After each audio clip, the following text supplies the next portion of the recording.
let's begin our recap, everybody.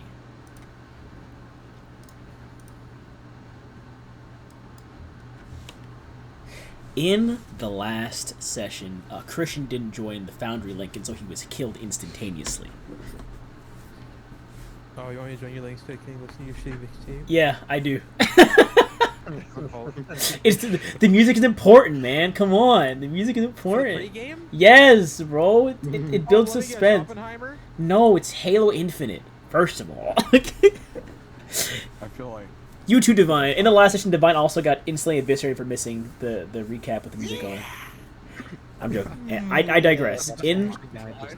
In the last session, we picked up at the bar with Kayleen, Ophelia, and Yamcha awaiting the return of Hawk, Clive, and Axel as they went off to retrieve Benny.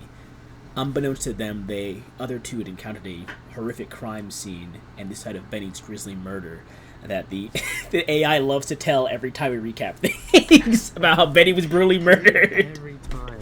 And it doesn't really skip out any details either. Nope, it just like Benny was died. Anyways, Kayleen and Yamcha went to go locate the two of them while Ophelia waited at the bar for their return.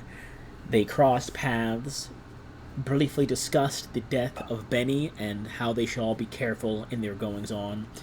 Clive began to trek back home, needing time for themselves, with Axel joining them, one for company but two for security, also calling in his own entourage of escorts from the Addict Assembly's personal repertoire or reserve of spare garrison enforcers. Two of them ventured off.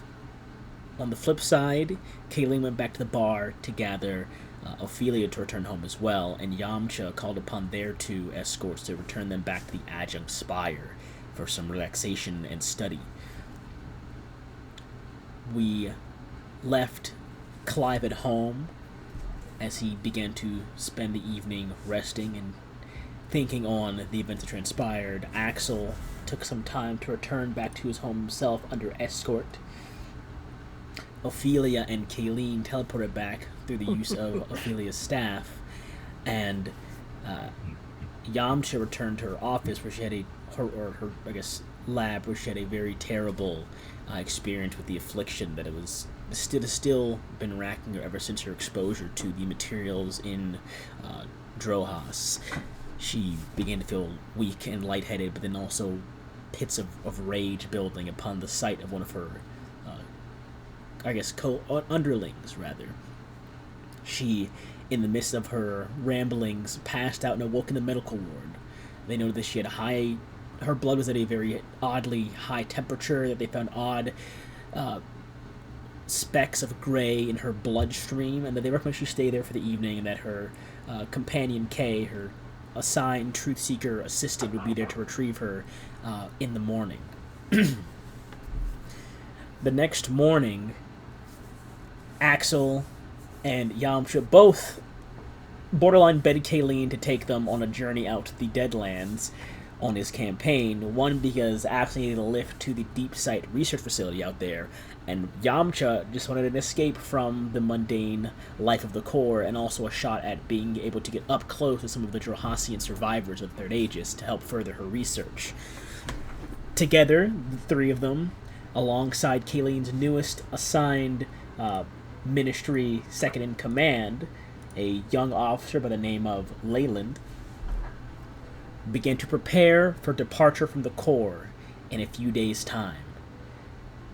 During this preparation and scouting of the current citadel assigned to Kayleen, a little construct by the name of Bravo was sent by Ishmael to study the goings-on and activities and training of the soldiers, and a red star appeared in the sky, to which most people saw, but all were given reports from Adjunct Mind of the odd disturbances in both the normal sun as it is, the odd goings-on of the arcane matrix, and the very haphazard and reckless approach to investigating this red sun by both the Ministry and the Truth Seekers. The groups eventually did split, Ophelia spending time in her room alongside Vasily, her companion, to study her bypass equation after a breakthrough was achieved. Yamcha, Kayleen, and Axel finally departing for the Deadlands to begin their campaign against Third Aegis. Clive beginning his investigation into the Figure-8 Killer alongside the assistance of Ministry Intelligence Demetrius, who revealed a plethora of information regarding conspiracy in his mind that might hold some weight. We left off with the groups all going their separate ways. Ophelia being left with not only her work, but the knowledge that her father has survived and is being held in Aradnis. Clive with the looming threat of the Figure-8 Killer and the mystery of the entirety of this spree of murders. Kayleen focused on winning a campaign in 6 months' time. Yamcha with curing her affliction, and Axel with finally solving at least a piece of this theory of the multiverse or multiple timelines. And it is actually with Axel's thought process that we pick up this session, not in the Deadlands, but 3 days prior, as Axel was given a glimpse into an alternate timeline and given a chance to make a different action, should he choose so, one that very well might skew the course of your own time, depending upon what is done. And so we pick up there. I'll move us to the core map, or to the actual city map, and we pick up, and I'll recap the moment again for you, Axel, so you can get a good gauge of what you're jumping into. This is 3 days prior, and then right after this, we'll be jumping forward in time to the beginnings of the Third Aegis campaign. So, going back to what we left off with, Axel. As the reports flooded in from Adjunct Mind of the red star in the sky, you began to hear muffled voices as if being distorted by water around your ears. You saw individuals pacing in the exact same room you were in, but not in the same place, or at least time. And just as Adjunct Mind finished talking to you in your own head regarding the red star, the figures in the room stopped walking as well. You can assume they had heard the same information you heard regarding this red star in the sky and the odd goings-on of the Ministry and the Truth Seekers, and how it blocked out the sun for a period of time. The doors to your room were overlapped, both from your own time's perspective and one of this glimpse you have, both of them occurring as Ishmael entered simultaneously in their world and in yours. And as Ishmael finished concluding what he was discussing with you, he finished concluding the same discussion with them. However, those in this other glimpse return back to their work and assume their typical activities, taking no further action. The information that both you and them were made privy to, they did nothing with. And so I ask you, Axel, do you choose to act differently? What will you do in this moment? Seeing as those in the exact same position as you take no action upon hearing information about the Red Star and all the happenings with the Truth Seekers and the Ministry, what do you do in this moment that either may differ? We're talking about the Red Star, right? And then yes. Okay. All right. So, from the timeline that I saw, they didn't do anything with that. And me being who I am as a thinker, that's right. I'm doing the thinker pose. All right. I'm gonna walk up to those two, who went and did their own thing, and I called them over. Okay, hey, can I talk to y'all two for a second? Who are you calling to? The two that I saw sit down and do their own activities. So both of them. There's no response. They're not physically there. Oh, they're not physically there. Oh, I'm stupid. Oh my gosh. So wait. Who are the two that I saw? Wait. Were those two me or something? Or were they different people? Or were there people around me who were sitting just like them? These are people in a parallel time to you, at the exact same point in time you are, getting the exact same information you got. Okay. All right. So so these are more like me in a way. Okay. Before. Well, roll me history or insight. No, I'll say roll me history. History. Gotcha.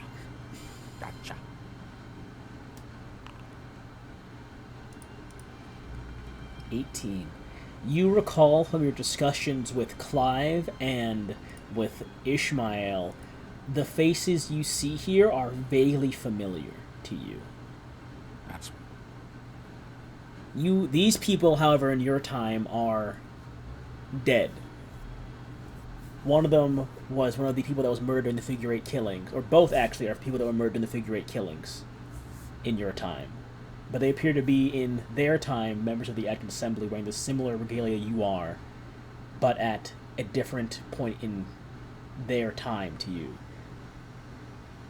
You see figures of an alternate version of the Assembly pacing as they hear the information regarding the Red Star, and they speak with Ishmael, but after all the conversations end, they just sit down and return back to work, taking no further action regarding the information that was relayed to them.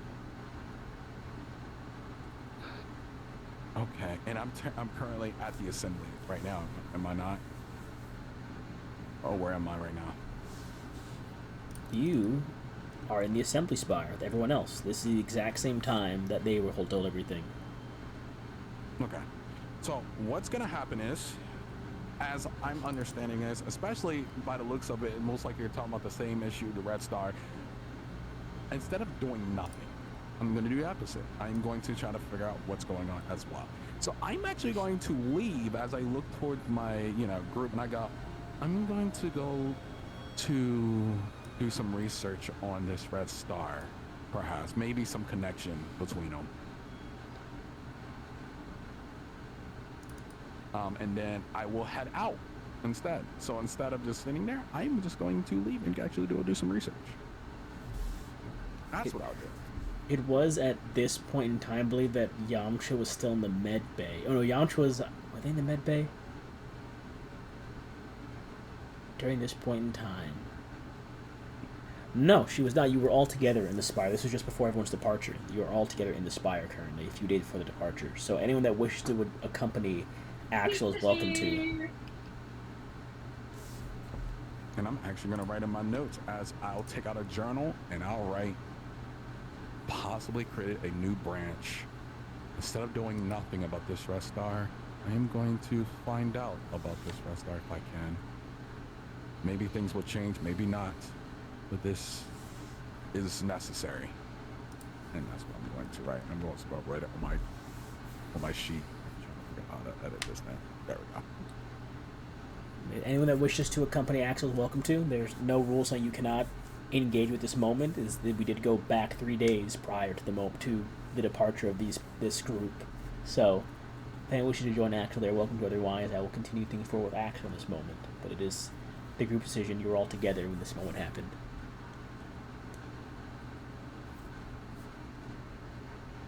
I think this would be when Clive really nose deep into the Figure Eight. Oh wait, correction. Clive would not be here. This was during your week-long time at Benny's house getting information. Oh shit! So that's Clive right. would not be here. Okay. The only people that would be here right now would be Kayleen, Yamcha, and Ophelia. To an extent, Ishmael as well, but he's also been mainly at the Truth Seeker Institute working on his own project, which is not odd, but he's been a lot less frequently in the Spire building with you all when he's been there working.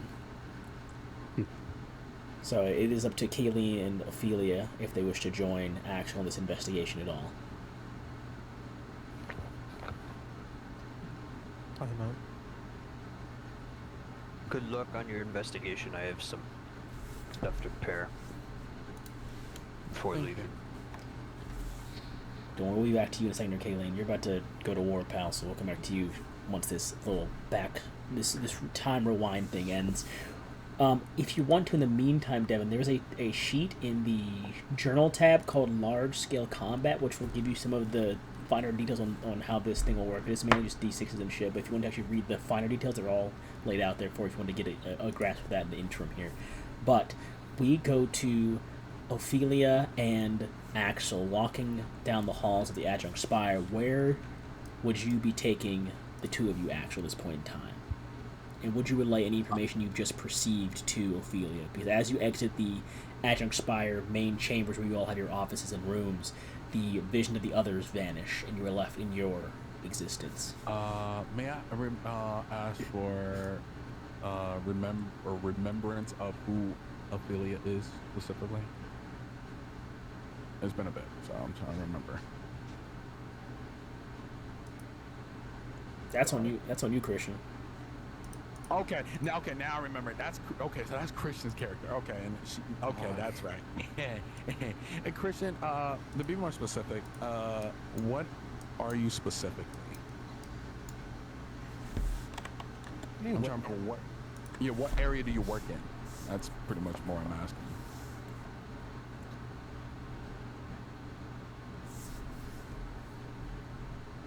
Oh gosh, I remember the exact name of my. Is it like scientific? It's scientific based, isn't it? I'm a seeker, right? Yeah, you're a truth seeker. I'm a truth seeker. Truth seeker. I'm trying to refresh my memory real quick about truth seekers. Truth seekers. Truth seeker. Is it pinned? I'm not sure if I pinned it or not. Lore. There it is. The lore. Truth seekers. Okay. Yeah. Good. All right. That's all I needed to know. That's important. All right. So I will let you know then, as I'll go. I am doing, you can say, a scientific study of my theory you heard before. Well, as you heard, I can get glimpses of these different branches of my theory, and I caught a glimpse of things not particularly different, but they were technically the same, and I'm trying to do things differently. This would add on to see if I'm either creating other branches or I'm changing the timeline branch itself. If that makes sense to you, that is. I understand what you're doing, but timeline. This is more of a small little change, but it's definitely gonna be a big ripple. But no matter what, even if that's the case, when you catch a sight of a timeline, a lot of times things would change no matter what. I'm trying to see how much control one has. Think of me like part of the test itself, really. But the biggest part is this red star. It seems to have happened in every single timeline I've seen so far. So that means perhaps this is something that is static, that can't be changed. But the actions itself, which is interesting in itself, like a current event. I don't know what to call it. I don't actually say canon event, but it's funny. But first, maybe perhaps there are various things you cannot change in timelines. Well, of course, if this much time travel is being done, there are things that cannot change. Or else time would constantly be in flux as people would continually change it. Yeah, but it was more like when I look into these timelines, everything is usually different in some way, shape, or form.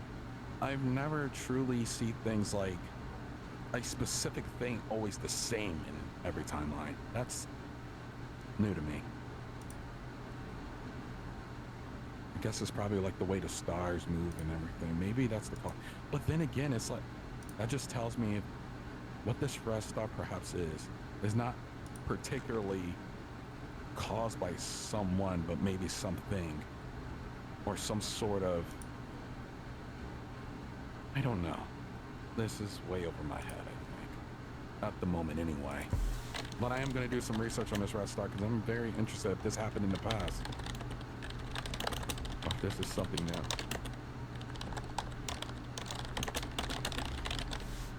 So Axel, I see. what would you care to do, Axel? Oh, I could actually say that I'm in character since right now Ophelia's with me. I plan on going to the library, perhaps looking at any history books or anything that's been written down about such not connected, but similar situations, anything close to it. And if not, then this definitely needs to be documented.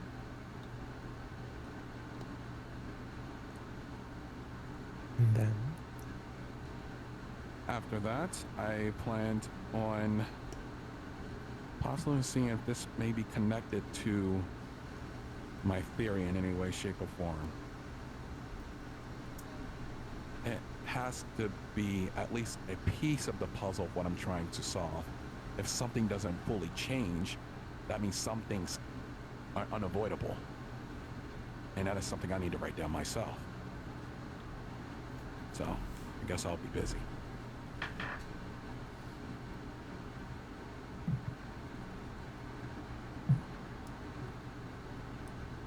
I was curious to see if this could help me with my planar studies, but it seems too isolated. What do you mean? Your planar studies? Do you not know about my work? Not too much. We barely talk usually. Usually I'm stuck in my office or I'm stuck in somebody else's office. Well, I have proven test results to imply there is a way to travel between planes freely without the need of any tuning rod. Interesting. I remember you, I remember you saying bits and pieces about that at the assembly. What if there might still be a connection between that, though? But more of, there is a possibility that even planes might be connected to these branches in some way, shape, or form. Do they change? Do they have any influence? We would have to observe the timelines in different planes at the same time. Oh, that sounds like Determine fun. But is anyone else capable of seeing it the way that you do? Not yet. But my plan is to replicate this. If I can replicate it, then it's no longer a theory.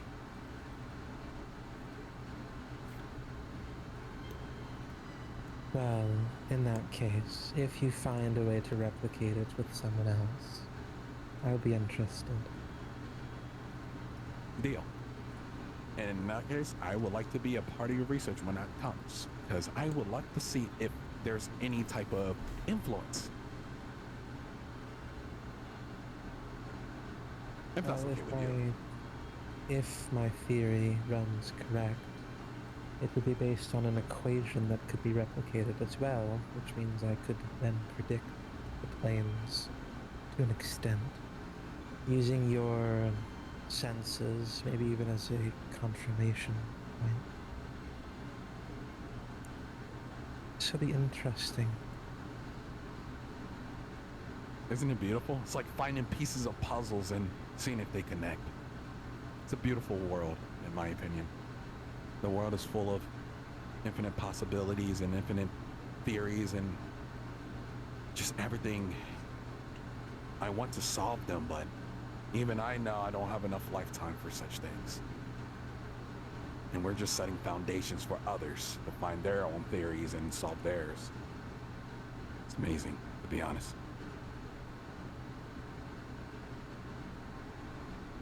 Well, as I said, I will need you to have results before I truly consider it.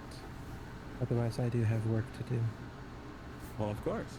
I'll let you do your thing, and I got work of my own to handle. I'm gonna be busy today, so I take it you're going your own separate way. I have some things I would like to confirm at the lab. Understood?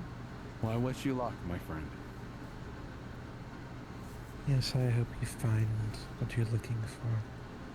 And so do I hope. And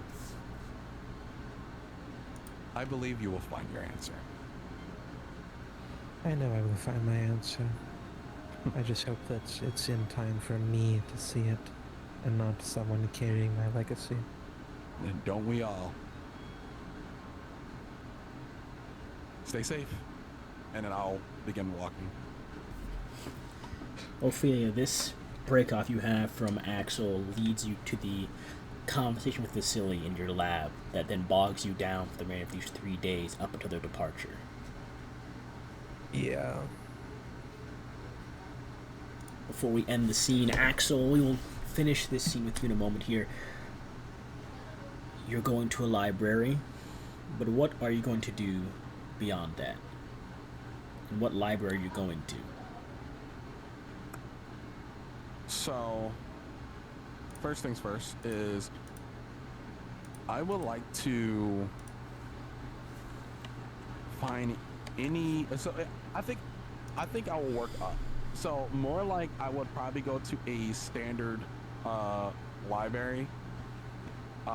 Anything in poetry about any type of stars or moons, as well as any research on phases of moons and stars or any incidents that may have happened. If I can't find anything on that, then I will look for a more advanced library, probably something that's more restricted, and try to ask specifically for anything to do with red moons, red stars, and or even what could be another term for a blood moon or a blood sun, anything like that. Okay. But I think it's more of I'm looking for any stories or poetry that speaks on such things in the beginning, because sometimes Axel has a feeling that he usually believes that sometimes stories are told but not explained enough that people think they're just stories. So he will look for those things first. Let's see if there's any description of it. Okay, I understand. Let's see, let me think. You're going to... For any generic or easily accessible library or archive, there is nothing. Gotcha. I was thinking about there was a roll to be made, but there was no roll to be made because there would not be any information regarding this phenomenon in any archives. It's a big deal in Aradness because of what the event was. That's why the military and the Truth Seekers are both scrambling to try and figure out what's going on, because it is at least either, if not a rare phenomenon, a first time phenomenon. Okay. And then since I can't find anything on that, then I will document it myself and then submit my You have not seen this red sun at all. This red star. You've never seen it. Oh. This happened on the opposite side of the world. Oh, that's right. Okay, my bad. You only saw it through glimpses from Adjunct Mind that brought you information. You have no clue what it's about, what happened after. All you know is the reports that were told to you, that a red star appeared. What else back then? A red star appeared.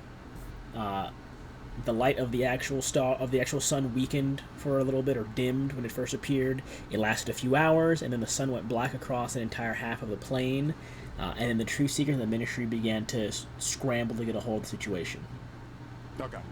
So, if the Truth Seeker, if the Adjunct Mind did, at least it confirmed it with us, I will still ask the questions. Has there been any speak of anything different, such as different animal activities?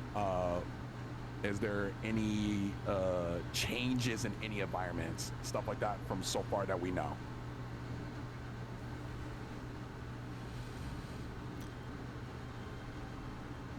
I think that's what I would do. And if there's nothing turning up, I would then write this proposal. But after I'm done with the proposal, for the end of the night, I'm going to use this because I want to see if this can help gain some information of what happens. Oops, please tell me I didn't put the whole thing in there. Oh, I did. Sorry, bro. There we go. I'm trying to bring it up in my inventory. It's not. Okay. All right, buddy. All right. So what I'm going to do is I would like to do the. I think you kind of understand what I'm about to do, honestly. Where is it? It's one of these. It's one of these. What is it? What is it? Is it that? Is that it? Okay, All Seeing Eye.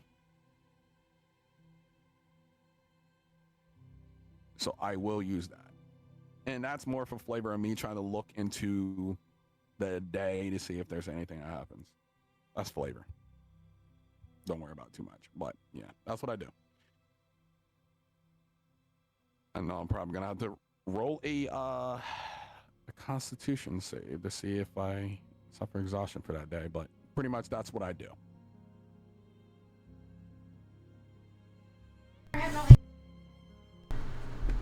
So what? Where did it go? Where did All Seeing Eye? There, let's real quick. All Seeing Eye. Let's go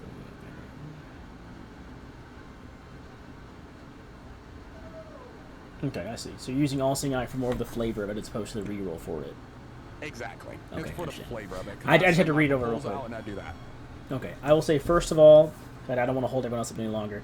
First, to summarize, nothing Magic Mind either.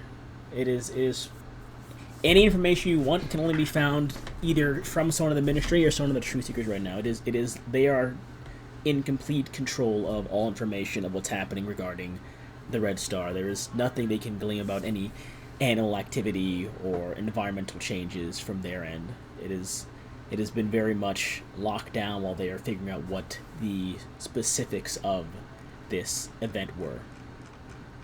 Okay. I think that's something I'm probably gonna have to talk to someone. I guess I would probably do that the next day. Which ironically would tie into what your All-Seeing Eye would say. You would see, at the very least, a version of you making their way to the Truth Seeker Institute, but there's a brief branch off where one heads off to the Ministry Spire as well. So it is definitely a personal choice as to which location you'd wish to visit to gather this final bit of information to see about altering this nothingness that a parallel version of your group, I guess, did not do. Interesting. Okay. So either I can leave and go to the Spire, or I can find out more about this information. You can either go to the Truth Seeker Institute or the Ministry Spire. They're on the map. Those are the only two locations where you can get any information regarding this. Ministry Spire.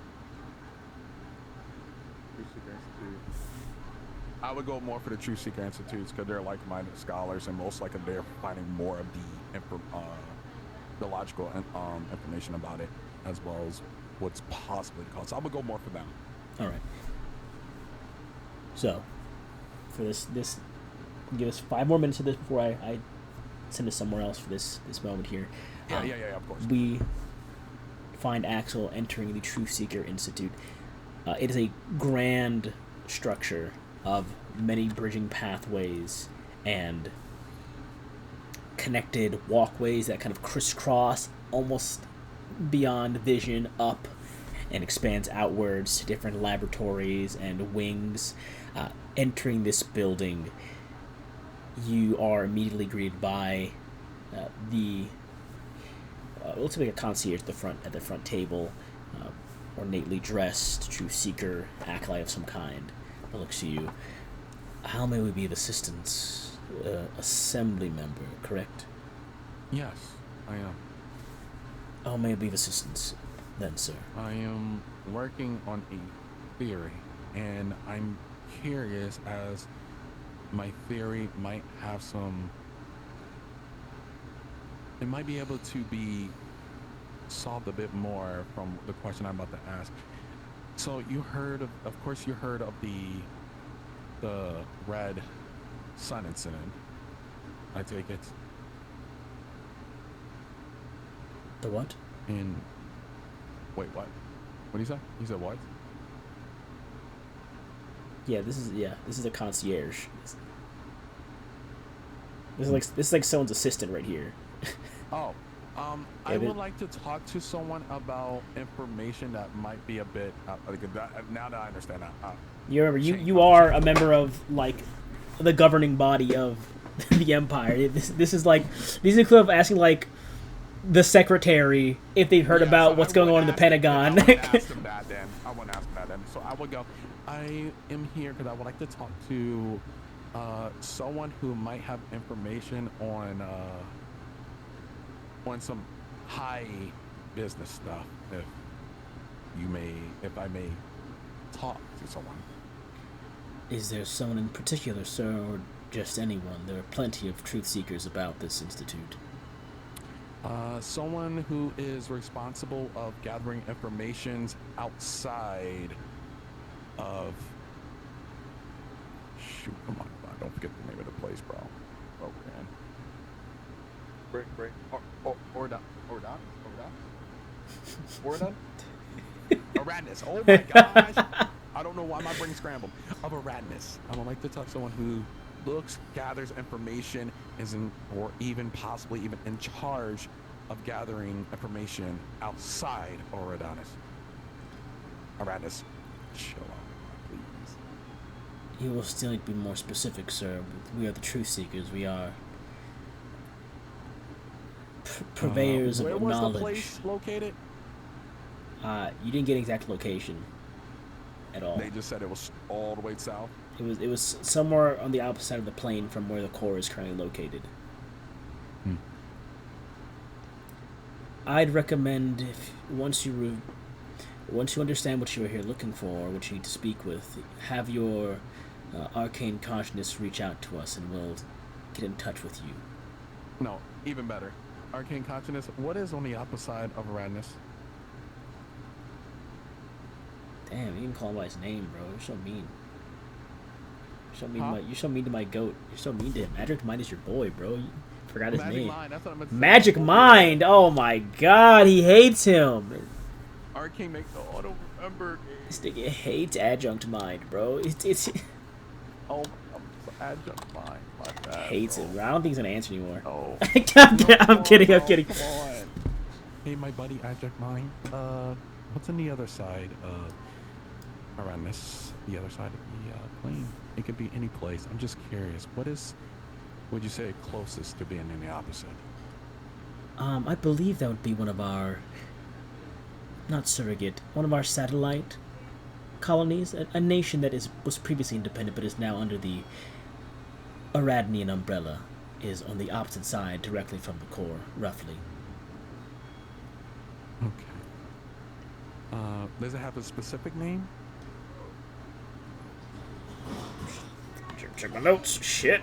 Check my notes. Shit. Yeah. You can just come up with a name. Yeah, I am. You can call it Dubinatus. Nope, not calling it that. I would like to talk to someone who's close to who gets research from Dubinatus. That's not the name of the place. we'll call it the what was it? We'll call it. It'll be called Darum. How about that, Darum? Oh, I like Darum. I would like someone who gets information from Darum. That shouldn't be a problem. Oh wait, I mentioned myself. We were winding back to the content outside of mine. That shouldn't be a problem.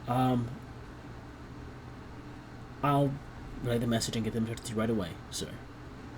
Thank you. We will figure out what happened with this conversation at a later date, though, because we are going to move forward. Slow, nerdy ass. I'm gonna read a book. I'm gonna read a book first. Head ass, bro. We move forward in time. I'm only going to move a few of you over to the other map because, technically speaking, oops, that's the wrong one. Foundry. There it is. We're gonna play this song. I'm only going to move 3 of you to the core map. That being Devin. Well, something here yet. Devin and Divine will be the only 2 move to this map for right now.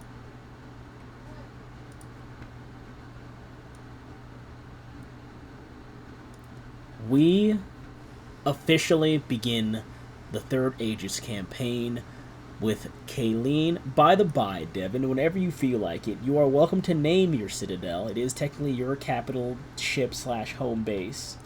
You can name whatever you like in the coming days or sessions. It is completely at your disposal. You're also welcome to name your legion because you are officially the commander of a legion. So that can be again at a later date. But now that you are officially in the Events of the Third Aegis campaign, they will be asking for a citadel name and a legion name to convey the many accolades they predict you will have. However, that can come eventually. We begin just after your scouting had concluded. Your scouts report to you. And this did take you only about 2.5 weeks of scouting in time with your detachment you had trained, this specific elite force you had hired or at least borrowed from the ministry for the purposes of your expedition. They relay to you that I should put the thing on that. I'll shift clean it. This small quarry. Actually, I'll pull all of them. Let's pull all of the quarry. Actually, let's pull all of them up here. This small quarry here is the Dinner. Sorry. This small quarry here has reports of very peculiar activity. It took you about 2 weeks to get the area of operation, and roughly another week and a half or so to actually gather the information of the scouting. You have your logistics base officially established, and I will mark where your logistics base is, actually. Your little logistics outpost where all of your spare supplies and reinforcements will be, from this point forward, located, will be, we'll say, this little marker right here, this little circle there. And I will officially detail to you the information. Beyond it being a trying task to scour thousands of miles, your logistics network and base are established, and you find yourself being instructed to scour a nearby quarry in a canyon not too far north of your outpost.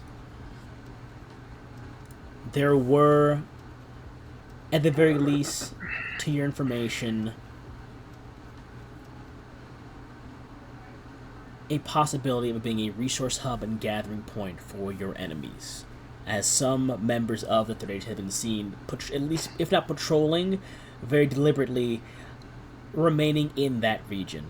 And it is with its proximity to your base and to the Aradnian's core, like the core border, that a lot of your high-ranking officers, including Leyland, are very uncomfortable, and many of them are a bit more gung-ho than a level-minded commander would be about making an immediate strike on this location. But Leyland comes to you at this point in time, Kayleen. I will say you are also here on the bridge, Axel, as you are still a part of Kayleen's little detachment here while you are yet to be dropped off alongside Yamcha, who's staying on board for the duration of the campaign. So the three of you, despite Yamcha not being here, are aboard the Citadel in the bridge with Kayleen as Layden walks forward to Kayleen and says, Commander, it appears as though a lot of the officers of our smaller units are getting a bit anxious. They want action, sir. Orders. I feel like taking out this small quarry would be a very good first start from what I've heard, obviously, and what you've heard. How should we... From the operations that I've done before, stealth is probably a very good one compared, because they have a much higher soldier count than we do. I understand. So we need to take them by surprise. How would you like us to go about deploying? I believe, at least, we haven't been able to fully scout the region, but a quarry of that size couldn't hold any more than a couple 100,000 troops. How would you care about deploying our forces? Should we bring the Citadel in close, or keep it at a distance and deploy from a few miles out? I feel like we don't want to get too close, or then they'll see us, and then we could get into real trouble there. Like I said, stealth I think is going to be our best option, at least to try and take out this, especially if it's a very good resource base that might put some of their plans down. But if we're thinking, so possibly 100,000 soldiers. It's a rough estimate, sir, but yes, it's a small. According to the reports of the Ministry's elite squad you had tasked to assign to us, the Corps is no bigger than. I was gonna say football field, but there's no football in Aradnus. It couldn't. Just from the size, it's no larger than a small town. It couldn't hold any more than 100,000 without us seeing them from our distance. They need a lot of encampments and supplies to establish that.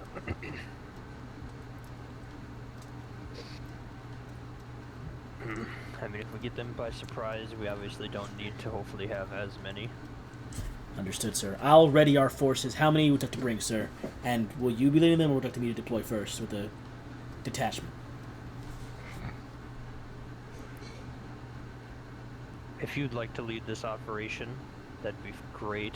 Leaves me so I can hopefully keep watch. If anything else happens, then I can deploy, taking care of them. Understood. I'll bring maybe about 500 of our own men just to scout the perimeter, and if things get bad, I'll call for reinforcements from, hopefully, you, the cavalry. Perfect. Yeah, Leyland looks kind of over your shoulder to Kate, or I guess Yamcha is probably like half asleep on a desk, like on like the map table, half asleep, with like a journal like over their head. Axel sitting there as well. He looks to them and goes, "And your fellow members of the assembly, sir, will they be joining us, or are they strictly here for the ride? I recall that we're dropping off member Axel at the research facility, and is member Yamcha staying on board for the entire campaign, sir?" I believe Yamcha wanted to stay and watch, but I don't. If you want, I can join to make my due for you taking me here if you want.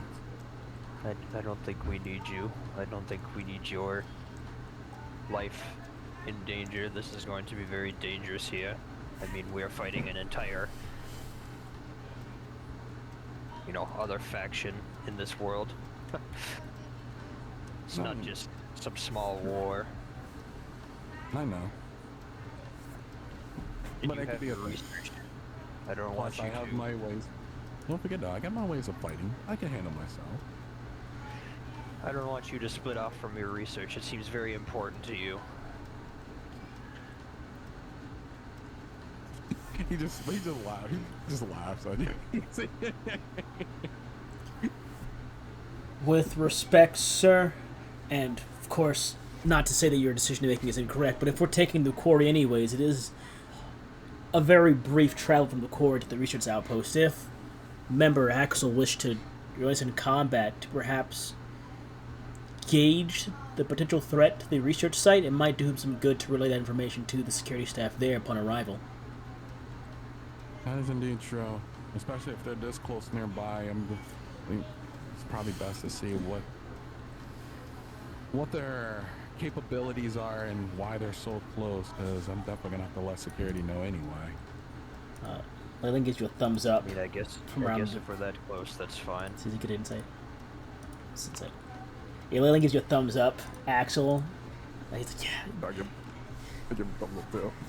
He's assuming, of course. I mean, you've got a fairly high passive insight. He's assuming you want to fight, and so he's like, "Yeah, I'll get you in the fight, bro. I got you." He has no clue what you actually want to do. He rolled pretty average for insight, so he's just assuming. It's a mixture. It's more of the fact that he wants to pay it back forward that he got brought all the way over here and then have to try to figure out how to get over here by himself. So it's more of that. All right, sir. Be sure he doesn't owe no one after this. In that case, sir, I'll be deploying now. We're preparing to deploy. Your citadel moves here.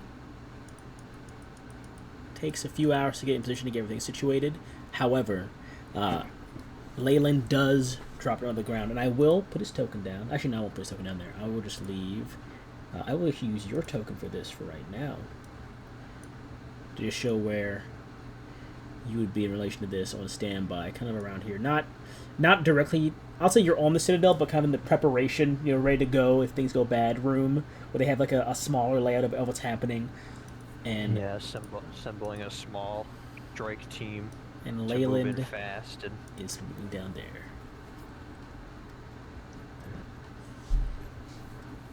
So, that being the case, word spreads. since Skylar and Christian are not here, the two of them can help me roll some things. That won't affect anything crazy. I would like Skylar to roll me 3d100, and I would like Christian to roll me 1d100, please. Damn, Christian, want the on three that. Who's that? One. Who is that? Who the fuck is that? That is not. That's been you the whole time. Ophelia, who is that? Who is Skylar, you can roll 3D100 and then they just click it and they can see the individual results. Oh shit, that's right. Okay. Okay, thank you. Don't mind me. I don't think I've seen a number that low on the D100s, even in Fractured Moon. That's 4. Thank you, 4 is thank insane. you. Who is that though? What the fuck? That's definitely a Fractured Moon character. That's definitely a Fractured Moon character for sure. Like without a doubt, it's a Fractured Moon character. I'm not sure which one that is though from that distance, but Give is my player avatar. If you right click me and say view player avatar. nah. Okay.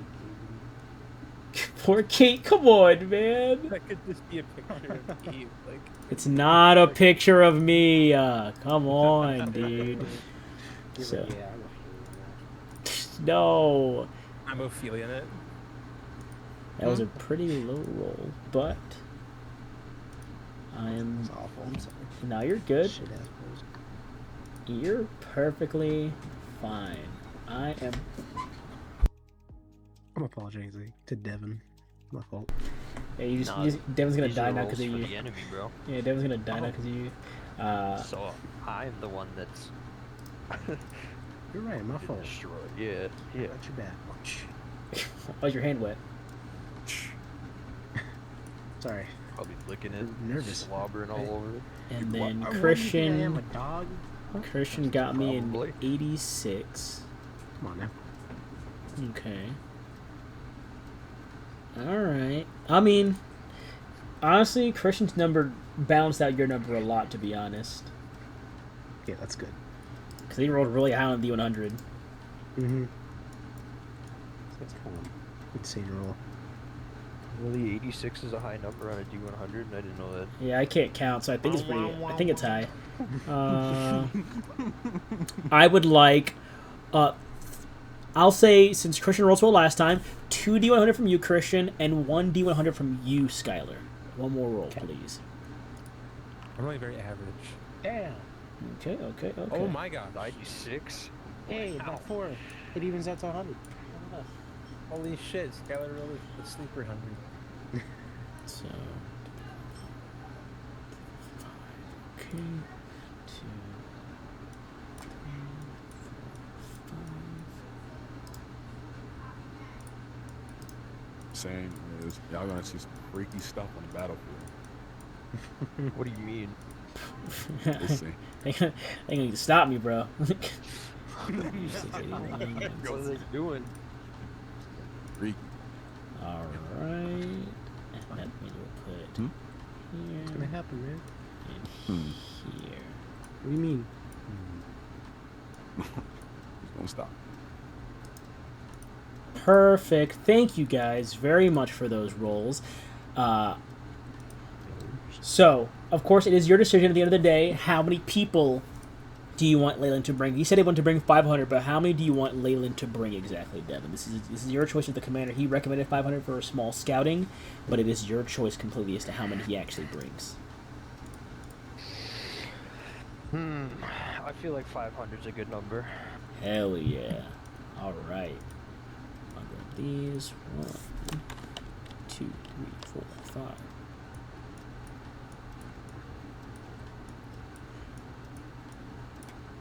And that. Now let's change this music.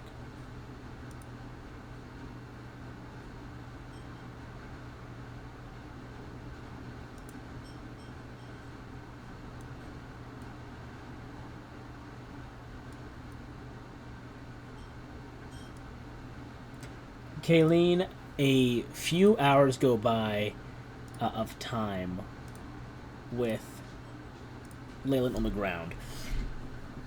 He reports to you the following things, and then I'm going to make him a perception check. First, he reports to you that upon arrival, it looks to be a quarry. There is people mining the different rocks from around the entrances. There's a growing deeper pit in the center. There are a plethora of mining shaft tunnels and different openings and shafts and tubes with carts and workers. I am going to first roll him perception and then insight. Perception. I'm going to not private these rolls anymore because, there we go. Oh, they did anyways. Actually, no, I will private them for now. I will private them for now because you don't actually know what he's seeing just yet. And then insight. He will relay to you that he is noticing something very odd about the quarry. There was an insight check. Perception was very basic, bare bones observation of the area. His insight does reveal to you very rudimentary information. He does note that it is very peculiar that they're bringing some of the carts of ore into the tunnels as opposed to out of them. But that's all he can really gather. Beyond that, he will tell you that there are, gauging it, about 1,000 workers here, just people wearing mining outfit, helmets, pickaxes, hammers, moving carts, and about 500 or so lightly armed security workers here, people that have clubs or a few swords or a crossbow. And it looks to be just wearing standard civilian attire, vests that have insignias on them indicating they work for the quarry, but it looks to be just independent quarry workers and quarry security here. And that is what he notices and what he relays to you within the first few hours of this deployment here. Things get a bit more peculiar when you are contacted not by him, but by his second. And he relays to you, and I gotta roll some stuff now real quick. Stand by while I make these rolls.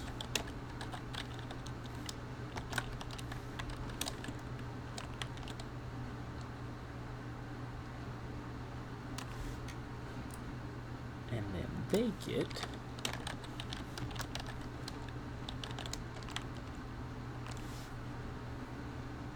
Okay.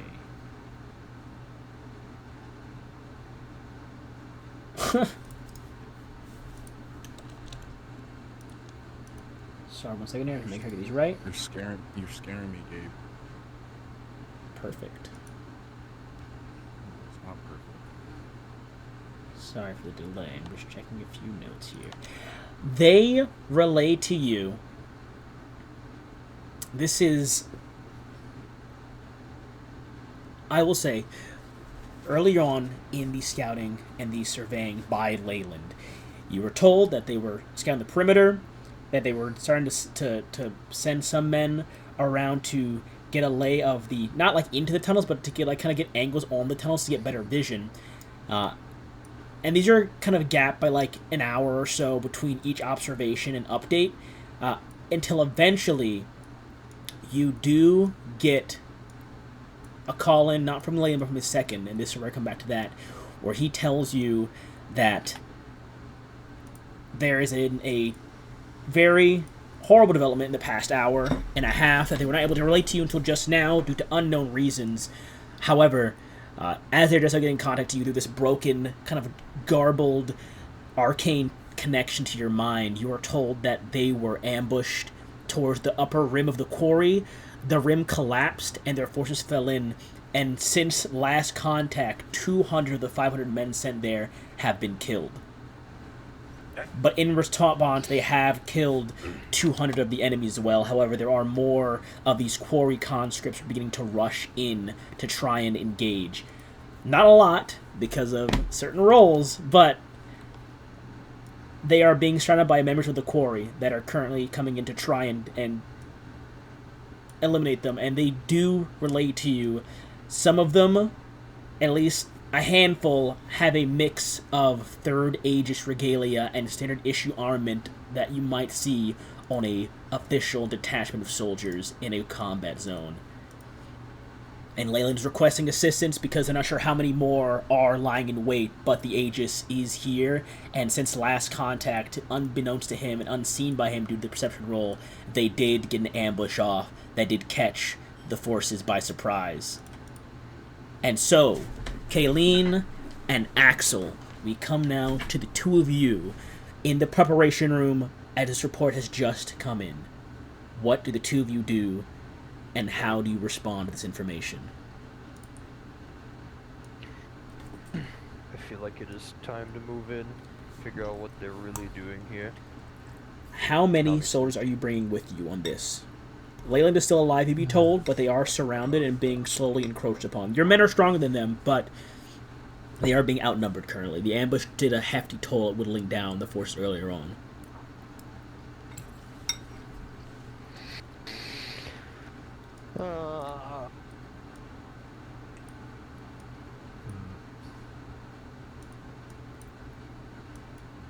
What do you think, Axel? Another 500?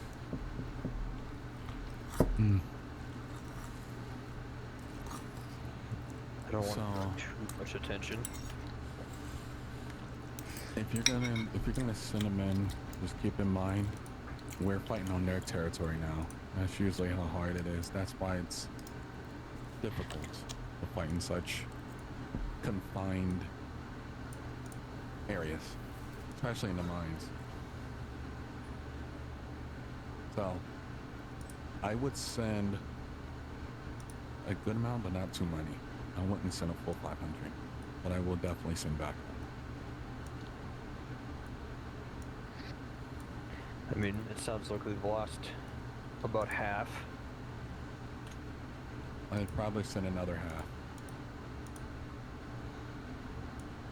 Well, you know we're going in there too. Oh, of course. In the end of the day, I'm not the one in charge, my friend. Keep in mind, I'm not a soldier for a reason. I am not It's very true. super strategic in We're these sending things. another 500. All your commanding officers go, "Sir, yes, sir," and they begin to scatter and get their armament ready. You see upon the floor of this prep room, the teleportation circles are flashing to life as groups of like 25 are set on top of the placements and vanish and flash instantly down to the ground from the citadel. And within a matter of minutes, all 500 of them are deployed on the ground alongside you and Axel. I will show you the map, and then I will tell you how many rounds until you arrive, because you do have to run here from the rim, but I will allow you to array yourself, and depending on where you array yourself will take more time from this. I should have preloaded it, my fault. I'll preload the things from now on.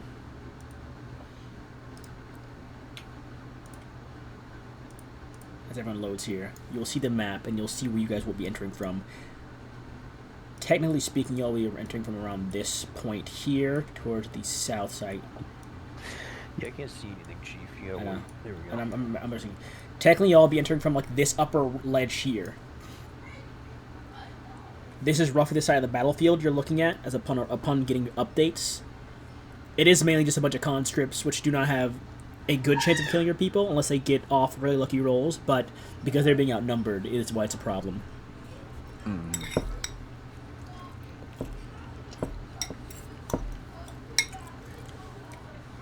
So, that being the case, if you enter from anywhere on this half of the field, it'll be one round of combat until you arrive. If you enter on this half up here, it'll be 2 rounds. If you enter anywhere up here, it is 3 rounds until your men can get into position to attack.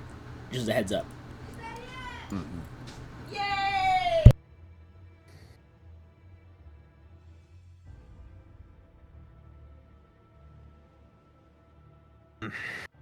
So what is your decision, guys?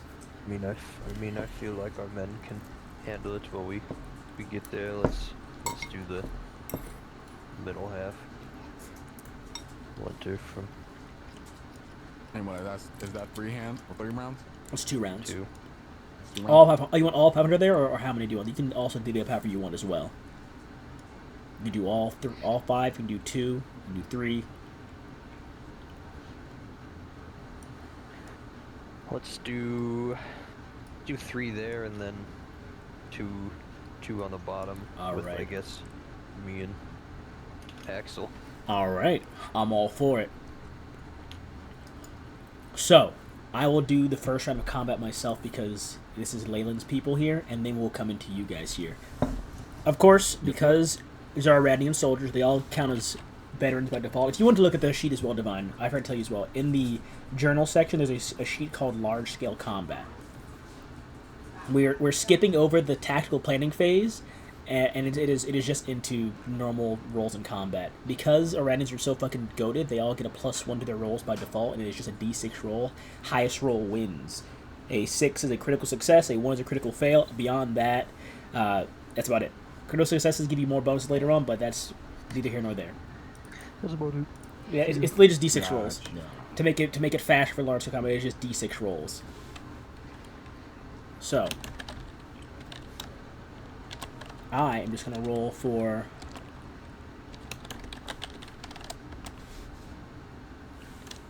They are outnumbered though, so they do get 2. Beep beep beep beep. It did not matter. I actually need to add initiative, and I'm just gonna use. And we can just ignore use this. spells, pretty much the craft and stuff. Spells are mainly. They are mainly for healing you. Your spells work for you, essentially, but it's only mainly healing spells, because each round of combat in large-scale combat is an hour. So any spells you use are not going to really affect the grand-scale combat unless you have, like, Meteor Storm or something like that, but, like, a healing spell can still heal you in combat, because each round that you directly, as a player, choose to engage in these combats, you lose half your health. Like it is just exactly half. If you have 70 hit points, you lose, that's not 35, what's that, fucking 20... That's I can't count. 35? 30? You know what I mean. I don't feel like counting. I'll be so for real. Yeah, you're good. So at most, you can directly be in 2 rounds of combat before you reduce to 0 hit points, which is 2 hours of consistent fighting. So let me do this. Let me do this. And So let I don't me. have to really worry about spells. Alright, that's all I need to do. And then Kayleen, just roll me initiative, please. Now, do not worry about spells. Is mainly unless you have I like will say, flavor though, stuff. before I get there, Axel does not want to reveal his face to the enemy, just in case he does come in contact with him when he's doing research. So as I get down there, I will wild shape. And Here, I just am make going one to of these wild helmets. shape. Oh no! Don't worry about it. I can stay in wild shape for a long time. Yeah, one of your men one of the men offers you a helmet immediately, Axel. I just do like the typical thing when I push it away. I was like, I don't need that. Don't worry. Thank you. No. And I turn into a Triceratops. Oh, Oh my god. I'm not gonna lie, Devin. Your boys are kind of cleaning up down there. They're just all dead before we even get there. I mean, it's Did only you really need me? well. It's funny you say that. First round ends. You watch another 200 of them fall before 100 of yours fall. It's a 2-to-1 each time these battles happen. But again, as the outnumbering ends more and more, your boys gain more and more leverage. However, because an hour has passed, also ignore this token. The middle token does not matter. Ignore him. You watch as from the mines, more begin to close in. And I will roll one more round of combat before I move these guys. Actually, DM, how big is the mine? I have to make sure before I decide to do a Triceratops. Holy crap. It's huge. It's 6 feet wide, about I'm 5 good feet. then. Yeah, no, I'm yeah. good. This is large scale combat, Divine. I'm telling you, they're probably gonna be like, what the heck is that? He's sitting right Feels like down, bro.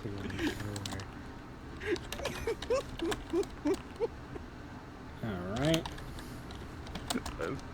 Ain't no way they got a fucking 0. I hate conscripts, bro. Couldn't you have rolled higher, Skylar? 0. Get your rolled higher, Skylar. Oh my god. Yeah, they got a 0 because they have a -1, dog. Get your rolled higher. Oh. Oh.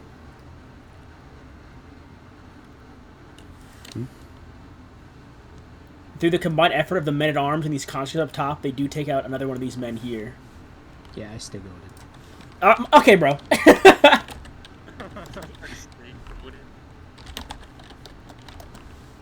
Oh.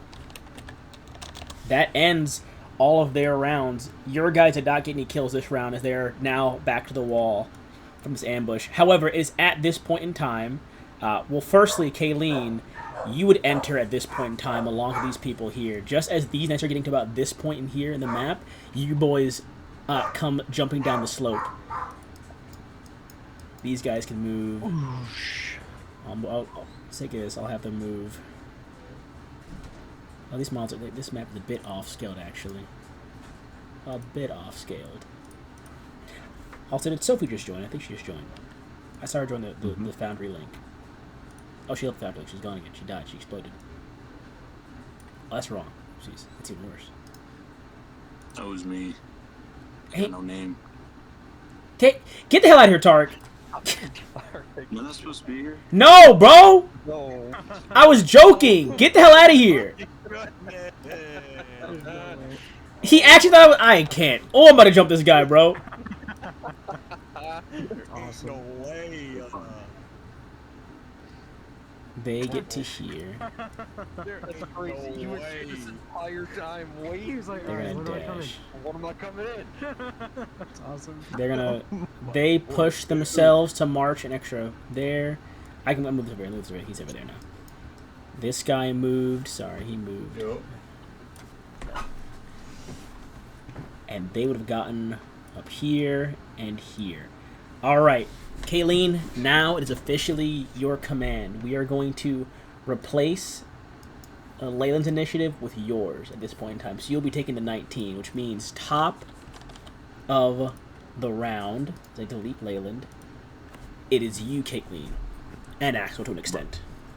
Yeah, me, you, we running in, bro. Like I'm Triceratops, huge beast running in, bro. Just start pushing them. They're pushing them. Now we're gonna So you can move your token wherever you'd like. You can move a mile per combat, or you can go a mile and a half. You push yourself a bit further. I mean, I'm just gonna go with these guys that are, that just pushed up. What about you, Axel? Are you guys all? I'm guessing you all just sticking together, right? Yes. So, and this is very funny because you outnumber this guy, and because there are two commanders here. You're rolling a d6 plus 3. No, sorry, plus 4, I believe, because you're outnumbering this guy, if I recall correctly. Let's see. I was trying to do a dinosaur sound, my bad. Oh, it's per unit outnumbering? Hang on. You outnumber them 2 to 1. So yeah, plus 4. D6 plus 4. And I roll for them because they also count as veteran units because they are knights. They are fully armored knights. They get a plus 1. They have no commander, though. Holy crap. You did roll higher than them, so even though they fought incredibly well, as you all come rushing down the slope behind these knights, half their rank is managed to turn before you hit them. Not enough to withstand the onslaught of superior trained, superior armed soldiers. These knights are cut down before they can even get to the mesh of the fighting here. I will be rolling for Leyland's last troop there. Plus 2. Dude, I didn't realize Triceratops are that big. Good gracious, dog. Leyland's boys, kill these guys. Officially securing the back line for you. And it is... Oh no! All my men are dying! Mm-hmm. Yep. You should know, bro. I was hoping Skylar and Christian would roll better! Or at least Skylar, 3D100! So, perfect. It was how many men-at-arms would be here, and since Skylar got... It's round to the nearest 100, so Skylar got like 170-something, so it was 200 men-at-arms. But Christian rolled high, so it was 200 knights as well, which kind of balanced it out. But I was like, oh my goodness! There are supposed to be more men-at-arms here to fight you guys! Nah, bro. Have you ever seen Jurassic Park, bro? That's how it's gonna go. Let's see. I'm so sorry. Oh my god. So you guys have killed... I believe there were like 800 conscripts here. There are 100 left. Just so you guys can see what the numbers are looking like so far for your current battle, as to what the numbers are exactly right here. After being ambushed, you guys have killed twice as many of them as they've killed you in the first, like, 4 hours of fighting. Which brings us to their turn. Seeing as there are, or at least there were 1,000 or so Aradnine troops rushing in, you see the knights in the center of the field. You hear a loud brrrr of a horn being blown, and they begin to fall back toward this rear mine shaft. Oh, not pinging it. Towards this rear mine shaft. They're going to use their turn to move a mile here and set up a defensive. And they're going to move back here, set up a defensive, which gives them a bonus to their combat. But these conscripts cannot retreat, neither can the men-at-arms, so they're going to attack. Because they're outnumbering Leyland's boys, they do counteract their -1 they have. So it is just a straight D6, I'm pretty sure, actually, because it'd be D6 plus 1 counted. Oh, yeah. No, hang on.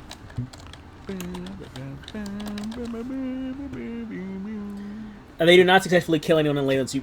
While they're outnumbering their Radnians here, the conscripts and the men-at-arms cannot seem to get through that front line as you're pushing up. The reinforcements arriving. We are now again on your turn, Kayleen. As the other 300 of your men come running down the hill. Some surrounding them at this point in time. You are welcome to move again, Kayleen. You are well within all rights to finish this brief scuffle that has seen Leyland is, as you arrive closer as well, currently at like the back line being treated for wounds because he has been fighting the entire time, so he is currently unconscious from fighting for the past few hours. I'll surround them, take them out first. The ones that are getting away, I guess, will follow them more into the mine. How about battles with them? So, because, oh my god, 1, 2, 3. I'm actually going to delete Leyland's token because he's not fighting anymore and put this here. Let's see, it is 3 against 2, so you can roll me a d6 plus 5, Devin, against the conscripts who have a d6 minus 1 to their roll. Wow. You know what's crazy? They almost, if they didn't have that -1, they would have tied out with you, but they they wanted to live really bad, I guess. However, not enough. You, with overwhelming numbers, massacre these like quarry guards and civilian miners that are not civilian miners, but, you know, like rebel miners that are fighting to try and keep you away. Just kind of cutting them down in droves. I will say the 2 of you at this point in time, because you were no, actually, I mean, you've been outnumbering the whole time. You haven't lost any health really, to be honest, like, at all. And then the last fight over there. Okay. I will put Leyland on the map. You were told by this Leyland second, so permission to take 100 men or so to withdraw with Commander Leyland. Please get him out of here. We'll take care of the rest. And the last 100 that actually I'll say it'll be Leyland's 100, and then only temporarily 100 of your own men to escort them back in case more of them come out of the mines. They will use their turn to move their full 1.5 miles back up this way. The people down here are going to hold their position, which brings us back to you, Kayleen. Alrighty, men, surround them as much as you can. So you can move a full 1.5 miles, but it would give you a -1 to the next roll from pushing them that hard to rush in. Which would just make it a straight D6 roll for you. Get up on them. You could. Yeah. You could get all the way up to them right now. It would. I mean, it would only counteract your men being veterans, so it would still be a straight D6 roll. But if you outnumber them, it still gets bonuses, and you being a commander still gets bonuses as well. So you can choose how many go where. I mean, I'm gonna attempt to surround them. So I will move. So kind of just 1.5 miles here.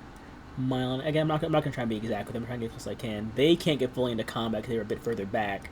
You can get right up in there. They can get right up in there to like to here. They can get right up. I'll say about there. I will say so. This is where you get to choose now because technically speaking, one of your men that are in there, you can choose who attacks what. You've got 300 troops in combat against 200. You can have 2 attack this guy and 1 this guy, or vice versa, or however you want to divvy it up. It is your choice at this point. I think it's gonna be the 2 and 2, I guess. Oh, these guys can't fight. These guys aren't close enough right here. These ones are not close enough right here. Well, I mean these two. Oh, okay, I got you. Again, I guess this that. and then Okay. In that this, case, I guess, yeah. you So, and 2. Axel need to both reduce your health by half of your maximum because you are engaging in direct combat now. You're no longer outnumbering them egregiously. However, your boys... Oh, no. You said by half. Yes. Yep, it is exactly by half because of how... Because now you are directly in the combat as opposed to being just with the soldiers fighting. +1. Alright. And then, Devin, please roll me... Nice. Sorry, I saw the health bar. Devin, please, if you'd be so kind, roll me a d6 +2. They're dead. I rolled a 1. They are dead. The fight up there is actually a stalemate. Because the Knights are in more of a defensive position, this was a stalemated hold up there in that fight at the time. Which does bring it to the Knights' turn. The Knights are outnumbered, but they're going to try to fight anyways. They do get a +2 now because they're defending. Oh, my goodness. So it's a plus d6 plus. Oh, it do not matter. It don't matter. The Knights do take out 1 unit, but they are killed in the process. Even without numbering, the Knights rolled an 8 against an 8, and then their 8 also beat out of 3, so... As these last Knights are falling, you see what looks to be about, like, a small contingent of them begin to fall back towards the mines. The scuffling is still occurring around the 2 of you at this point in time. I am going to move the 2 of you to a smaller scale battle now.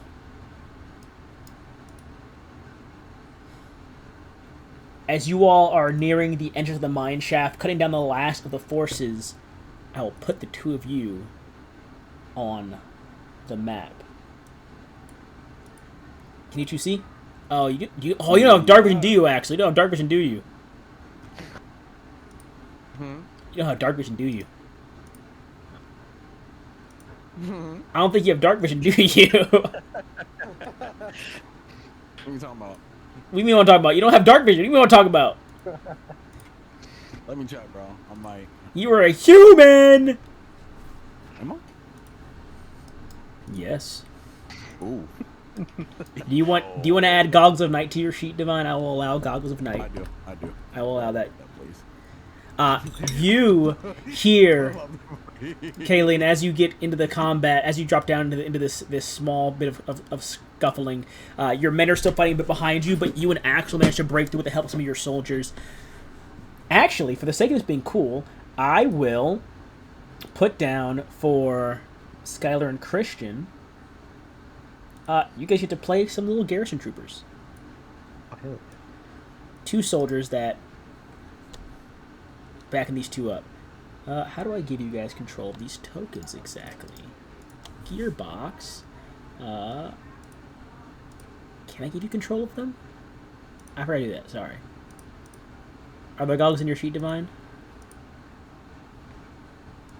What you say? Are the goggles in your sheet? This man is just not listening right now. I swear to God, he's No, not. I'm making sure my stuff is working properly. Because I could take it. Uh, No, they're not. They're not in my sheet. Do you want me to add them in there for you? I can do it. I think. Okay, yeah, it looks like it. Oh, lag. Oh, lag. Oh, my goodness. What happened? Just some really, really bad lag at the moment because it's loading a lot of stuff. Apologies. Let's see. No, you're good. Skylar and Christian, can you guys see these tokens down here? Yes. Can you move them?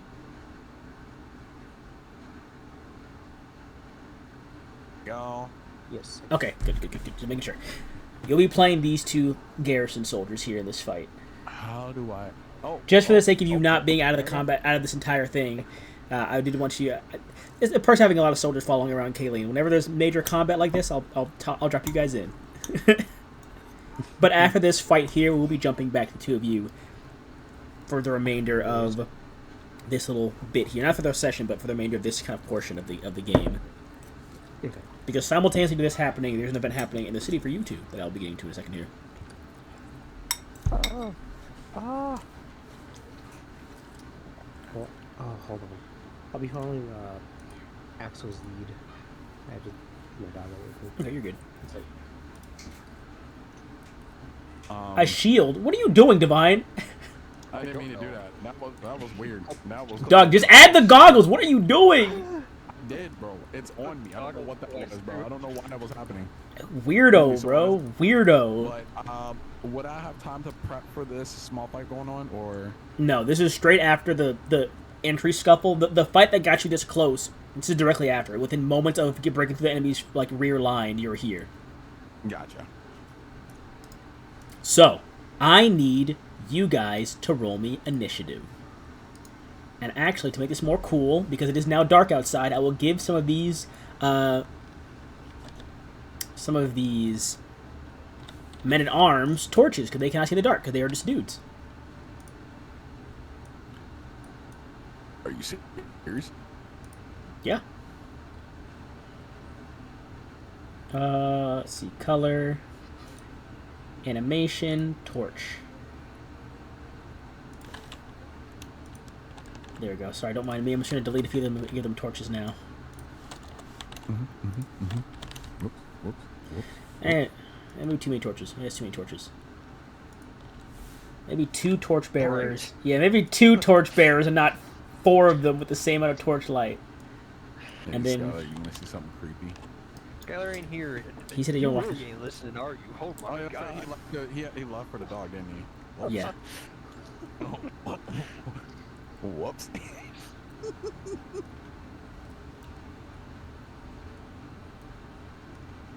Just ain't listening to you. It's okay.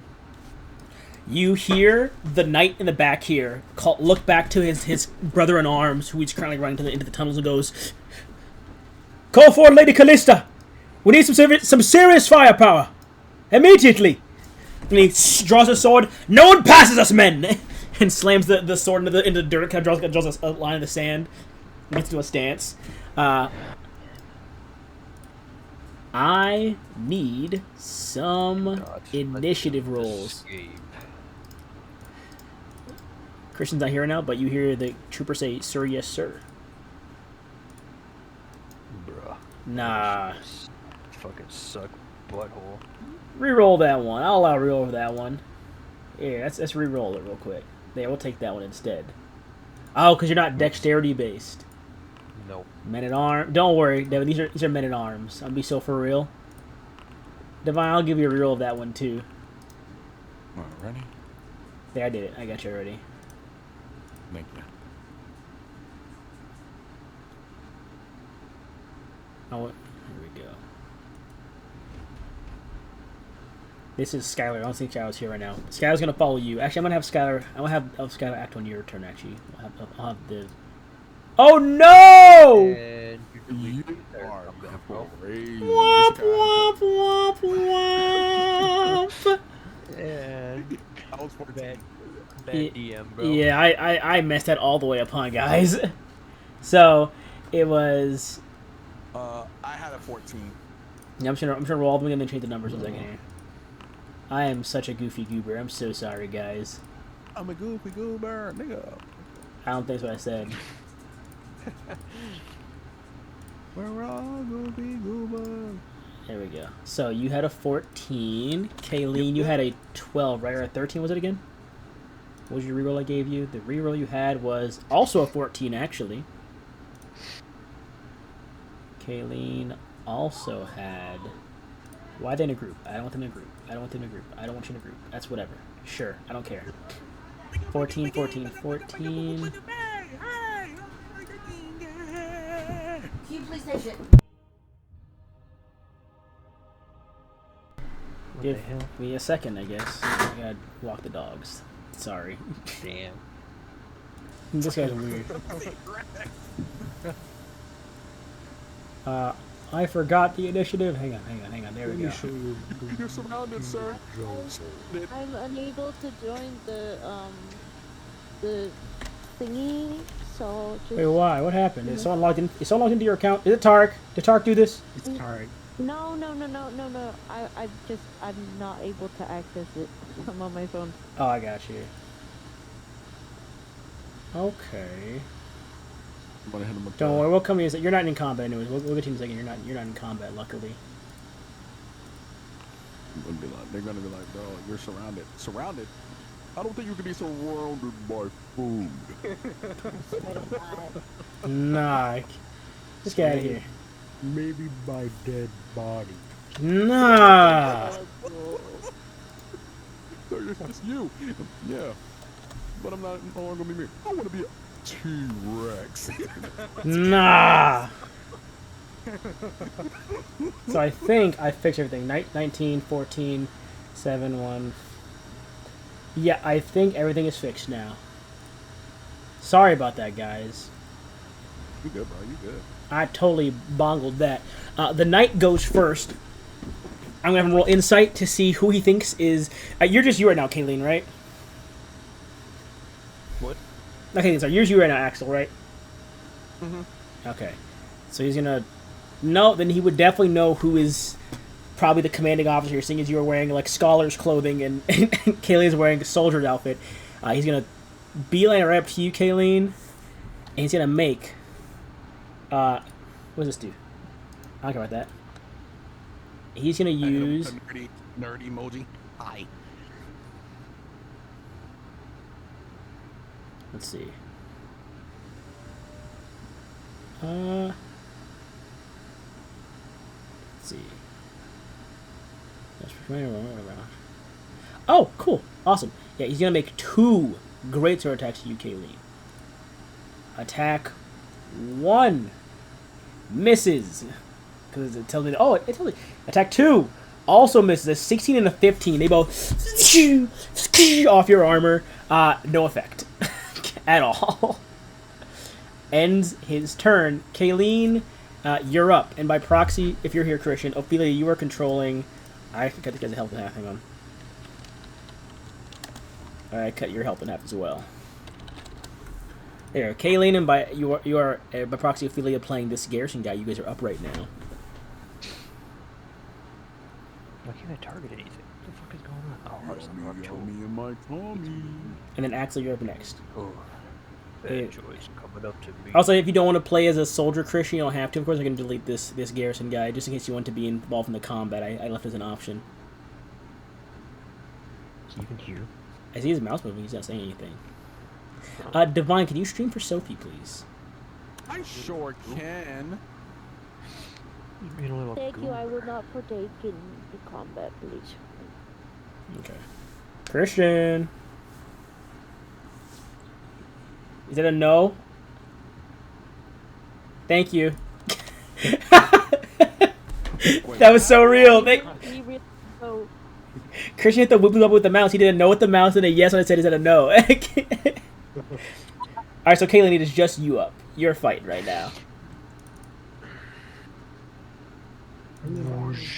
Oh, I forgot you have the goddamn gravity hammer. Oh, that hits. Map breaker? Excuse me? Yeah, it's his custom weapon he asked for. 17 damage, and he is pushed back. I believe I forgot what we said. I think we said your weapon was a normal +1 right now, correct? I think it's just a +1. Oh, yours is a +2 right now. You have the +2 variant. So, roll again with your attack. You get advantage on your first attack against a creature. Oh, he didn't damage. Never mind. He didn't damage you. It's at first you get advantage on your attack if they damage you. When you be struck by an attack. Oh my God, this weapon is crazy. Who made this? oh my God. Who made this? Oh man, why did I give you this power? Do you want to push him back 5 feet with your weapon mastery of the hammer? Because hammer's by default can push you back 5 feet. Sure. The first swing, you boom in the chest, the reversion sending him like sliding back through the dirt. Next to this man-at-arms who looks over at the knight's armor that's now dented inwards, kind of cough from behind the helmet. The man-at-arms goes, "Sir!" You have movement and a second attack, I'm pretty sure. I don't need to move. It has 10 feet of range. Oh, I forgot! Make the attack. You slam it down to the ground. 15 does not hit. Wait a minute. Oh, not the armor. Hang on. 15 does not hit. You slam it to the ground. As you slam it down, he lifts like his sword. He kicks it around and kind of uses it as like a semi kind of under the impact, sliding him. I'll say it doesn't slide him back, but he's off balance. It'll take him an extra 5 feet to recover to get close to you again. And you still have movement and a bonus action as well. What do I have for bonus actions? I don't even know. Also keep in mind, Caitlin, if you lose even a single hit point, you go into a barbarian rage, but also you attack the nearest creature to you at all times, regardless of of them being around you. How do I see what I have for bonus actions? Senor Ranger. Got that hunter's mark. You can always hunter's mark someone. Also, you could have that. I think you could do that in the past as well before you made your first attack too, if you wanted to. Nah, it's fine. What did I roll? 15. Are you at a 4 on the dice, which high ass attack modifier. I don't think it's pair when he would say that. Holy shit.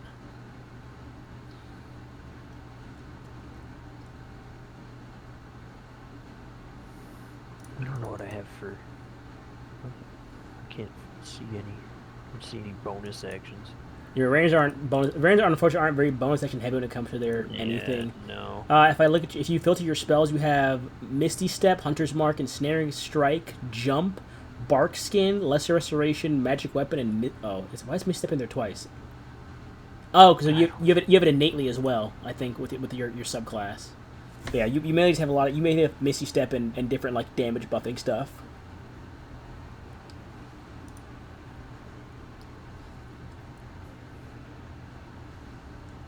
So if I use.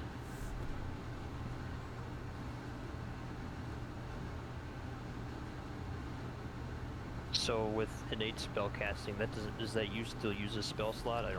I believe so. I believe your subclass just gave you Misty Step, so you don't have to prepare Misty Step ever. You just have it always. Just have it. Okay.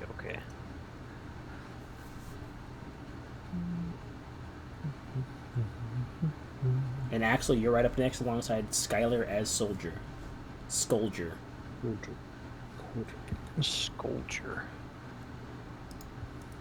I guess I'll. You know what? I took a little bit of damage. Damn damage. Just take a nice sip of one of my little potions. Hell yeah. I guess that's a bonus action, so. By all means. Wait, Yes, sir. Add that 24 hit points. You're targeting the knight still, unfortunately, so I can't apply it for you because you're targeting the knight still. But that all you're doing? That end your turn, good sir. Yeah, I don't think I have anything more than that. Axel and Scolger, you're up. You watch as Kayleen off to the other side just slammed a knight in the chest that came charging him with like 10 feet straight back, and then drink a potion and begin to stomp towards, or not stomp, but begin to hold his ground there, preparing for the next onslaught of attacks to hit come his way. Uh-oh. But these three men-at-arms are about to come barreling towards you, Axel. They're about to come like hawking you down. They see you and your escort are about to come. They're about to come trying to slaughter you. Oh no. Oh. Are you still in Triceratops one? No. About to be. Forgive me, Skylar. You do not have that cool sword in your sheet. I forgot. You don't have that school. No. Yeah, I look nutty. yeah, that's a spoiler alert, guys. That's my fault. I forgot that. You have. There you go. Once more. Oh. Oh. You make my heart burn. You Scolger's make gonna be my like, sir, get behind heart- the knife. So Triceratops, what size? Is that a large size creature? That's huge. Huge. That's three by three. Are you gonna fit in this area? 3 by 3. Big body. Oh. Gamma again. Why didn't he move? I said, why is it? Nah. Why isn't it doing it? So, cool thing about druids now is. Hang on a second. I think one second. I need one second. I think I need to move you real quick to make you large. Yeah. Yeah, you were. Oh. Yeah. The man at arms immediately begin to stagger back. Oh.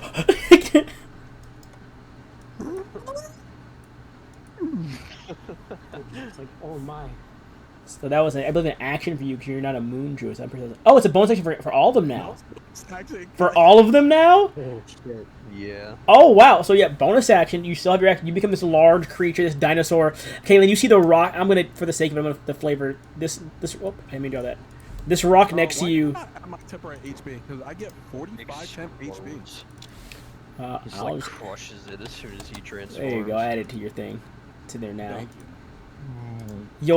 The rock shatters and splinters, something shards flying across your armor, pattering against it, scattering to the ground, and a massive. You've seen this happen across this entire battlefield most of the time, but this massive Triceratops once again takes shape where Axel was once standing.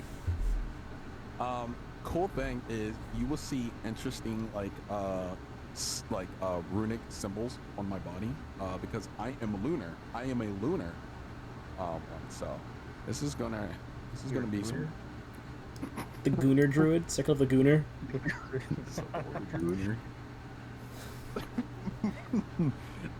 And it's these guys, right? Yeah. Unless you want to attack Kaylin or your escort, of course, by all means. Also, Sky, whenever you want to use your sheet, just double click on the token on the map, and that has your updated weapon in there, by the way. I am going to strike the one in front of me. Make the attack. Target him and make the attack. All right.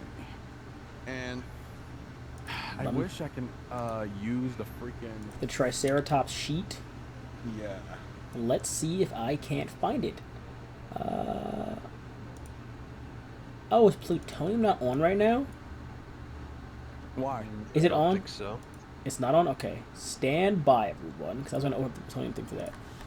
But I used... Oh, it is on. I just can't find it. Yeah, I dragged an item for it. Am I in the wrong tab? I might be in the wrong tab. There. Open compendium browser. Oh, I'm in the wrong. I'm looking at classes. Duh, idiot. Plutonium import. Creatures. Open importer. You are a Triceratops. Bum, bum, bum, bum, bum, bum. Okay, you have a +9 to hit. I will polish you up for you. You have. I will read things for you as you do it. You have a. Where is it? You can make 2 gore attacks. You have plus. I pulled it up on the other side. Oh, you got it? Okay, cool. Even better. All right, you got it then. It's 4d8, right? That's the right one? 48 damage? I don't know. I just closed it. You said you had it. Yeah, it should be. I just closed it. You said you had it open. It should, hope. Yeah. Talking about. Yes. No, it's 2d12 on a hit. Is what it says. It is a +9 to hit. 2d12 +6 piercing damage on a hit. If it's huge or smaller, and you move, you didn't move 20 feet though, so it doesn't matter. So it's roll 2 attacks with a +9. D20 +9 twice, please. That means I got the wrong one, so that's fine. I'm gonna roll the D20 then, and then we're gonna go from there. And it just makes it easy. Keep in mind these are normal. That hits. Roll the 2d12. Roll 2d12 +6, please. And I'm going to add the other one. You said 2d12. Okay. Yep. Right. 6. And then I need to add. Add? Excuse me? Add? Oh, yeah. So that's 8 for Primal Strike. Level 15. What? I'm gonna make that thunder damage. What? And Excuse me. Hey, what kind of Triceratops? Because I'm a moon, I keep my lunar form gives me 2d10 radiant damage. What? This guy's a normal guy. You're going to turn him to literal dust. He's going to disintegrate. This is a standard issue soldier. This man is literally. Oh! So, let me show you. I hope I showed you. Let me show you how much health he has when I subtract minus 40. Let me show you how much he had. This is a minus 40. It'll show you how much health he had when he died. It's 26. You hit it with one gore. It hits him in the stomach. There's like a surge of anything in like the pit where it hit, and you see it explodes, blood scattering everywhere. I'm gonna roll Wisdom Sage for the other men at arms.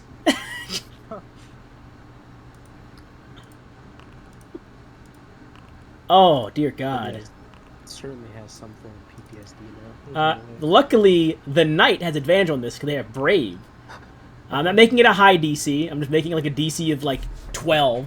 And with a DC of 12, oh, the knight is gonna call out with his reaction and say, "Steal yourselves!" and give a D4 bonus to one of them, which allows one of them to pass of the men at arms. The knight passes and one man at arm passes. The other two are frightened. And I'll actually make it a 2 of the torches. These other are fucking horrified that their friend just exploded in front of them. Wow. What the fuck? He's scared. They can't get closer anymore because they are frightened.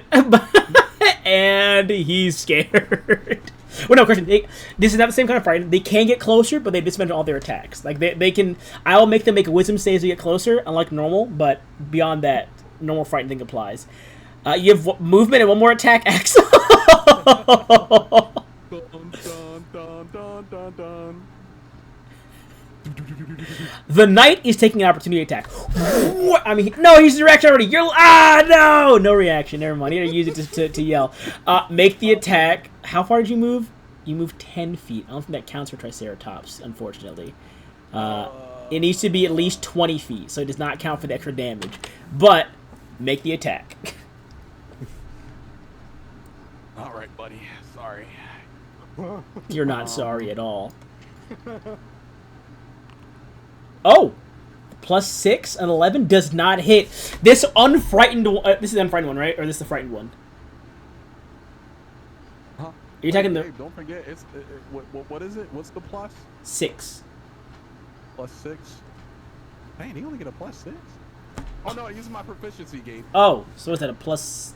Is that still a +5? It's less than. That'd be a 10. Should be +9. No, it uses the strength plus my proficiency. Oh, okay. I didn't know that. My bad. I don't know how these normal ones are. So it's a +11, so it's 16. 16 just barely hits. Oh my God. He goes, "You don't pass me, beast!" As you come charging at him, the gore initially missed him, and he's gonna have a weasel. He goes, "Ha! Your head is mine!" And then you backswing back down under his arm. Roll the damage. Oh my God!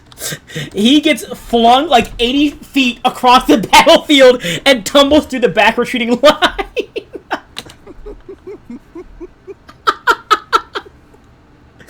Is that all you, Axel? That is all me. Skylar, Scoldger. There's one frightened man at arms left here. These are enemies of the Empire. You know the drill. Same shit, different day. I'm a brave boy. You go for the knight? Yeah. Good night. Yeah, make those attacks. You get 3 of them. 3 of them. Make. The first hit, he pairs it with a sword. Second attack. What's that? Boy. Pairs it again. I'm a brave boy. Oh! That hits. Roll damage. Oh. See them opening, I just take it. He one parry. The second one's like a labored kind of upswing that kind of leaves his torso open with the upswing, and then you poof, right in his stomach. 13 damage. He's still up, but he's officially bloody as that hits him in the gut. Not to be rude here, but is Gabe cutting out for anybody else? Like everyone? My bad. Is my I thought I was just I saw we. Let me No, you're good. You're good. let me see. I wasn't noticing cutting out. Am I crazy? I think you're crazy. Let me adjust that real Yeah, quick. You're tripping, bro. I'm gonna be so honest. You kidding, man? That ends your turn, Sir Axel and Enforcer, and Soldier, which brings us to this one here, who is frightened. He cannot willingly get closer to the Triceratops. Well, he's gonna try to make a wisdom save first. The DC is not high, just a 12. He does succeed. He shakes I'll say it does not shake off the fear entirely, but allows him to get closer. Close enough where he can circle around here and hold his action to try and kill Scoldger. He's going to hold his action. You see him ready himself, kind of stirring to your side as this man-at-arms here goes, I don't want to die here! And just starts wisdom save first, for 2 reasons, because you're right in front of him also. He locks in. he is okay dying here now, but he's still scared of a Triceratops. He's going to make 2 attacks at you, Axel, with disadvantage. What is the Triceratops AC? It is... it goes off of my special lunar, So what does that make your AC, good sir? I got you. It says circle form right here. It is 13 plus my wisdom, 18. 18. Fuck. Luckily, however, I can move here to flank to counteract the disadvantage. So normal roll, a 5. He has extra attack. He's gonna try again. A 6. I don't want to die here, but I will if I have to. King, king. These 2 lights mean to do nothing to you. Oh man, my men at arms. Like glowing, your eyes looking at him. The knight's gonna skirt around behind you, Scoldger, after you land that heavy blow on him. And he's gonna go, I'll take one more rat in the head before I die. And he's gonna swing at you with his greatsword with advantage. Oh, damn. Okay. That does hit with a 24 normal damage. 13 points on that swing. Ouch. Second attack with advantage. A 14 misses. He doesn't actually have this ability, but because I like this guy a lot, I'm giving him action surge because I think it'd be funny. in his desperation, he's going to lose the brave feature, which gives him the advantage against being frightened, lose his leadership action, and just go full frenzy trying to kill you. You see him kind of unclip the crossbow and throw it to the ground and go, and start swinging these wild swings to try and take you down. That's how I'm playing action. So he no longer has a ranged weapon, he no longer can give out a d4 bonus to anyone, and he no longer has advantage when he gets frightened, but he's going to try and, like, just cut you the misses. Cut you the fuck down. One more attack. Hits. He got 2 hits of the 4. Another 7 points of damage from that swing. Cutting wide. What are you people made of? Ends his turn. Kayleen, you're up. Okay, question. So there was a guy running away, right? Yes, he ran into the mines. He was told to get retrieved someone called Lady Callista, you heard. Which is a name you recall, actually, of being... How far do you think he's at? Let's see. If you got here... You guys entered the map right when he got into the tunnels. So, he would have been... So, from where you are right now, 35 feet, he would have gotten 60 more, 95, and then 60 more this round. About 150 or so feet into the tunnels. 50. Because he'd be dashing each round to try and just run. At least. You don't know how far away this Lady Callisto is, but at least 150 feet in is where he would be about right now.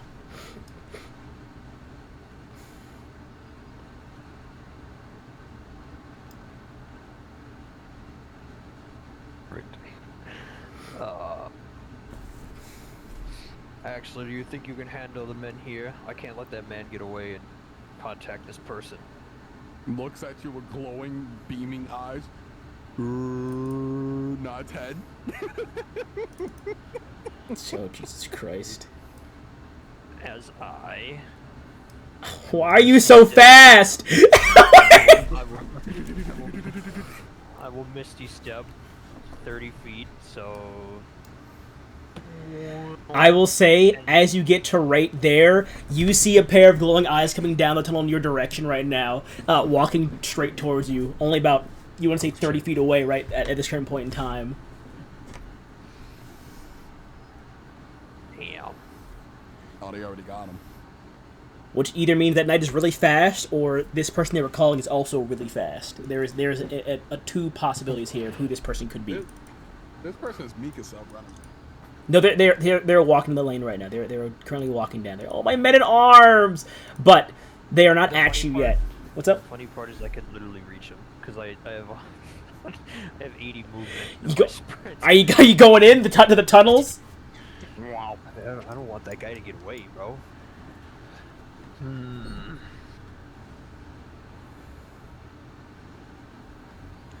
Can't let him get away, especially since I know he's, trying to call.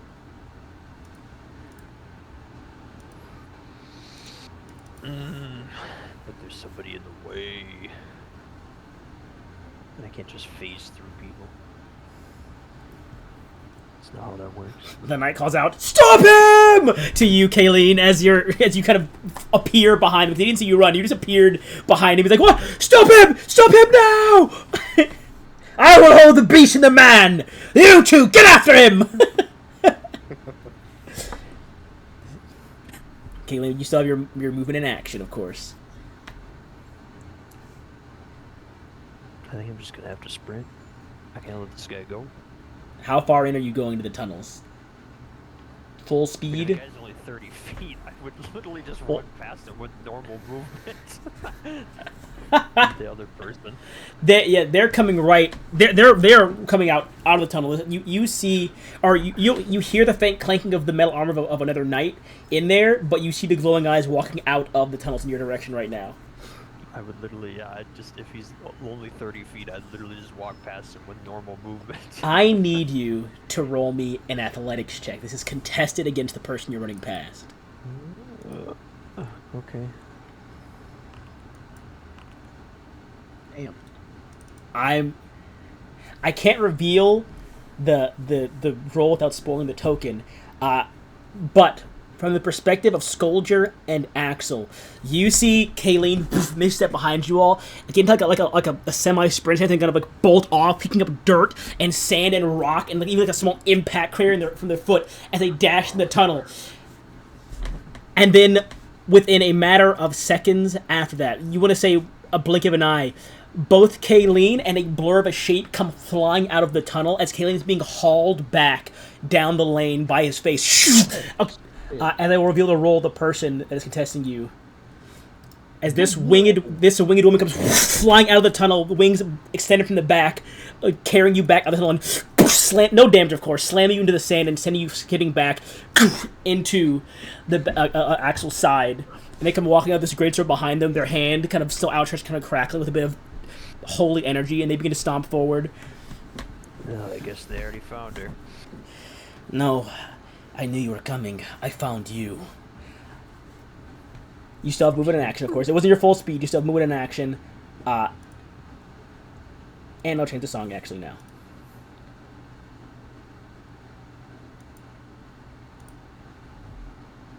But, Kaylee, you still have a movement in action. It took you 30 feet. You still have remaining 50 feet, you fast motherfucker, and in action. And I will give them... That's a Bukia fucking saving. That's fine. Hold person. Alright, that is a wisdom save. Wisdom save. Oh, not that. Where's their token? Click on their token. Now wisdom save. That does succeed. As you washes around them, you see this holy light kind of spring around their body, almost like absorbing the paralytic energy, kind of shatters like glass off their body for a brief moment.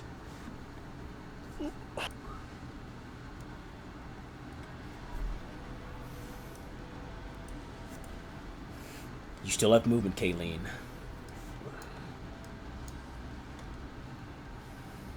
And I will add Callisto to initiative. Oh my goodness. Is that what kind of fucking roll was that? What did she roll? A natural 20?! Oh shit. Oh dear God. Oh, she's ready. She's ready. She's gonna be a tough one. You recall from the briefing that Lady Callisto was told to be, or not Lady Callisto, but Callisto was told to be the second to Field Marshal Cantello. And would be at least, if not slightly above you all in terms of experience and training. Either comparable or a bit above. One of the two. Which brings us to Axel. You saw Kayleen dash in the tunnel at immense speed, and then come flying back out at roughly equal speed as someone came walking out just a bit behind him. You are still surrounded by the knights and this these two frightened men-at-arms. I'll also say, Kayleen, you did see the men-at-arms, or the knight that ran there, but had gone there to get Callisto before, is trying to run back out, but he's very far behind where she was. Like, if she was 30 feet away, he was, like, 60 feet behind her, trying to catch back up. So he won't be here for another round. But there will be one more night showing up, it seems. Hmm.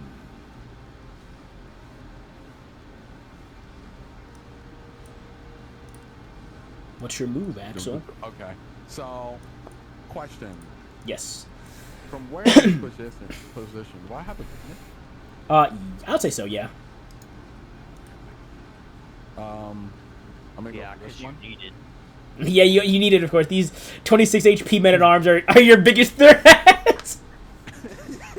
Also, Soldier, you also have a turn as well simultaneously. You can make your attacks against whoever you'd like while this is happening, and I'll keep track of both. Actually, no. Even better. I'm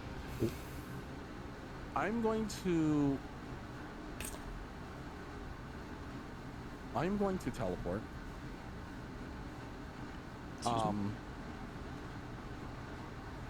You know how horrifying that would be? A teleporting Triceratops? Teleporting, like, that would be horrifying to see. Mind you, my eyes are glowing and everything because of my lunar form. So, I am, oh, I didn't mean to do that. I was trying to actually put what it does. Can you please just put there it is. You see it? It says whenever you use Moonlight. So I'm using that's what it's called. Let me put that. I am teleporting with Moonlight Step, and I'm going to select the soldier, and I'm going to move you where I was, but you're going to be right next to the soldier that to the knight that way, right there. Oh shit. Hell yeah. So where is... Actually, no. I'm going to move you right to one soldier, so right here, so you don't have to worry about Callisto probably getting your back. So I'm going to put you right there. I already have advantage because Moonlight Step gives me advantage on my next attack. Oh, you can't move from the gut. Where are you trying to go to? Where do you want to go to? I go down. I'll just put myself right here. It's fine. Right, I can right see here? why, because the rocks, and it makes sense. I wouldn't really be able to teleport. Right here, you said? Like, yeah, that's what I wanted to be. Okay. And I am going to try to smash my gore right here. That work. Into the knight? No, my knight! And I got advantage from that teleport. That's gonna be nice. You teleport behind him, he goes, "Where did the beast go?" Behind him. He tries to turn with all the speed and strength in this moment. Make the attack, please, with advantage. It's like breath.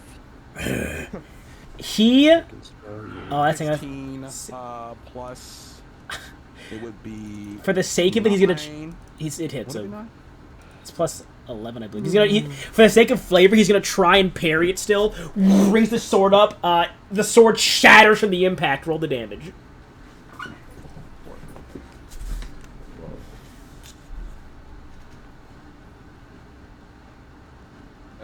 There we go.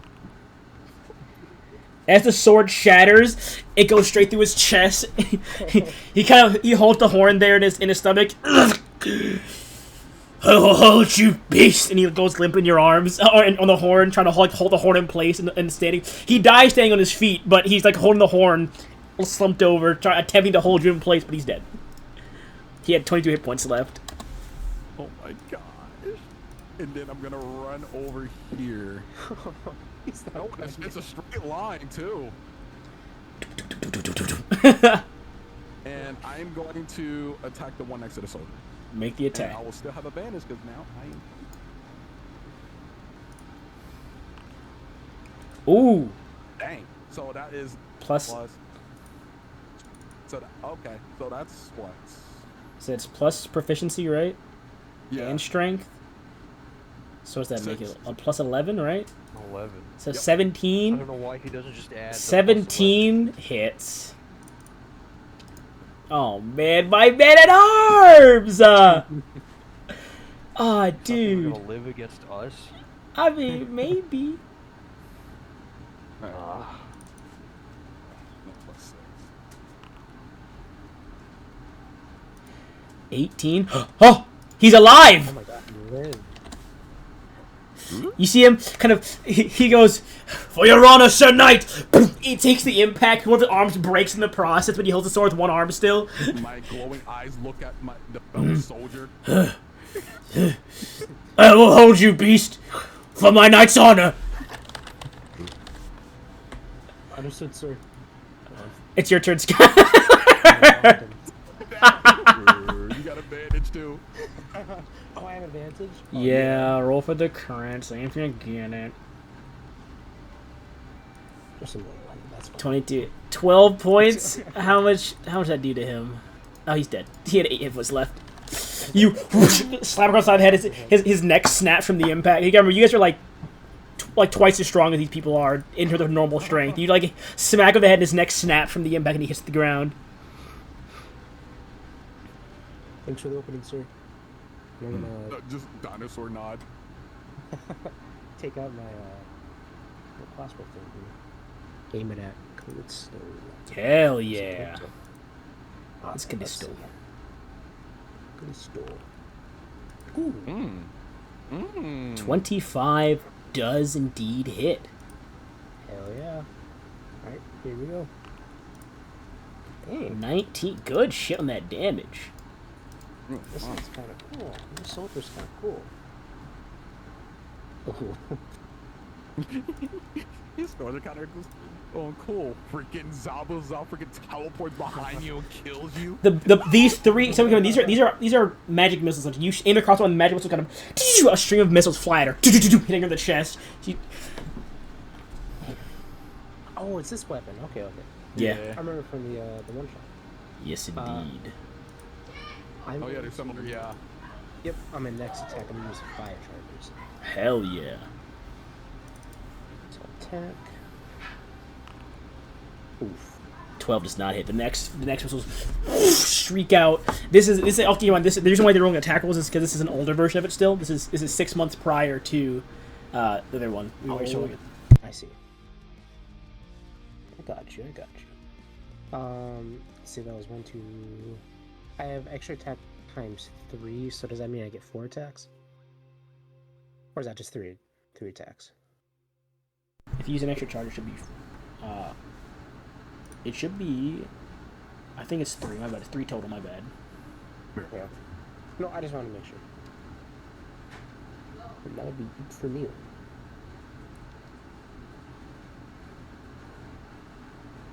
Oh, actually.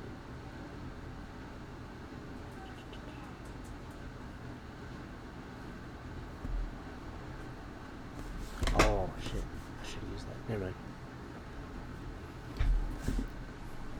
I am all good then. After this round, we're jumping back to Ophelia and Clive. Just as a heads up, everyone. We're going to pause before Callisto's first turn. Man-at-Arms is going to try and attack the Triceratops. He has one more round of a bonus D4 to his attacks from his knight's assistance. Wisdom save. He breaks the frighten of himself finally. Seeing Lady Callisto here, he invigorates himself and breaks his frightening condition. Ending the disadvantage finally. He still missed the first attack still misses. Second attack, his last one with the leadership of the knight from the past few rounds. What's your armor class again, Divine? As the Triceratops? 18. This D4 is crucial then. A 19. His last swing. 6 damage to Axel. Dude. 10 HP. He's gonna put his back to this wagon. He's gonna stay there. And as this round ends, I apologize, Knight fellow, but we gotta kill you in a cutscene now. I apologize, Scoldger. I will see. She might not kill you. How much health do you have left? We'll find out. Oh, not enough. For the sake of the cool cutscene before they get into their actual these two get into their boss fight. This is not taken kind of as her turn. We're doing it for this funny, and I want to get back to the other people now. As you finish up the soldier and watch the other knight kind of strike the Triceratops, you look for Callisto after shooting her. And you hear the fluttering of like wings and these small bits of angel feathers begin to fall behind you. Oh no. Oh. And she is going to divine smite you with this swing. Oh. Oh, the blade doesn't add extra thing. It didn't add the extra thing to it. Uh-oh. So it's at 2d6 as well, from the sword by default. It might not kill you in one swing. How much health do you have? 47. Damn! Only 32 in the first swing. Dang. I hate it. You did. That's insane. She swings a blade. As the feather lands, she swings a blade. It cuts into like your collarbone. With her extra attack, she pushed the blade down to try and finish the blow off. Damn. AC of... Barely does hit you. I was checking AC. It barely hits you. It's a high attack modifier. I apologize. Actually, no, don't. You're a soldier. Nameless soldier. Die, nameless soldier. I don't apologize. Black soldier. Another 18 points. As the blade finishes cutting through, you fall into 2 pieces on the ground. Actually, you watch as your escort soldier is bisected from 18 more points. Get the fuck out of here. Oh, it went dark. And she looks to you too and says, "Now then, Commandant Kayleen and whatever you are, shall we dance?" And we'll come back to you two in the next session as we officially go back to the city. Next session. We're gonna end it. This is all a bit about. Well, you haven't had a chance. Well, they haven't had a chance to do anything with your war stuff. So I wanted to give you a good session to really dive into it. Seeing as you sat through the others doing doing other nerd stuff, you know. We jump back. I'm gonna minimize the initiative tracker for right now. We jump back over to Ophelia. Sorry for the delay, everyone. I know you two have been sitting out for a while, and I apologize deeply. We'll be picking up with you guys Don't again worry, next Scott, session. I'm We'll be gonna jumping back and do forth. Pick up with the two of you back in the core. First, we pick up with Ophelia as you are summoned to the Ministry Spire to speak with your father officially. Clive, at around this time, you find yourself back in the Adjunct Spire, deep in study, thinking you may have found a lead, potentially, but unsure of just what it may be. However, there is potential that Ministry Intelligence by way of Demetrius may be able to corroborate this finding. You believe, and I will actually ask you to roll me either an investigation or an insight check, please. But let me change the songs, actually. Insight. Yes, please, if you'd be so kind. Okay, gotcha. A 21.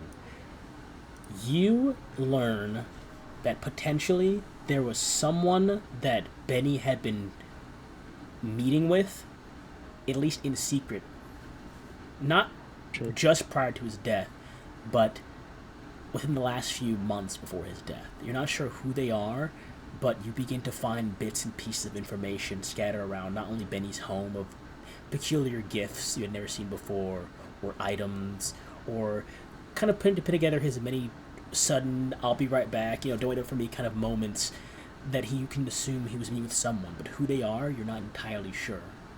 However, you do have a lead with Ministry Intelligence by way of Demetrius if you wish to gain more information on this evening. Yeah.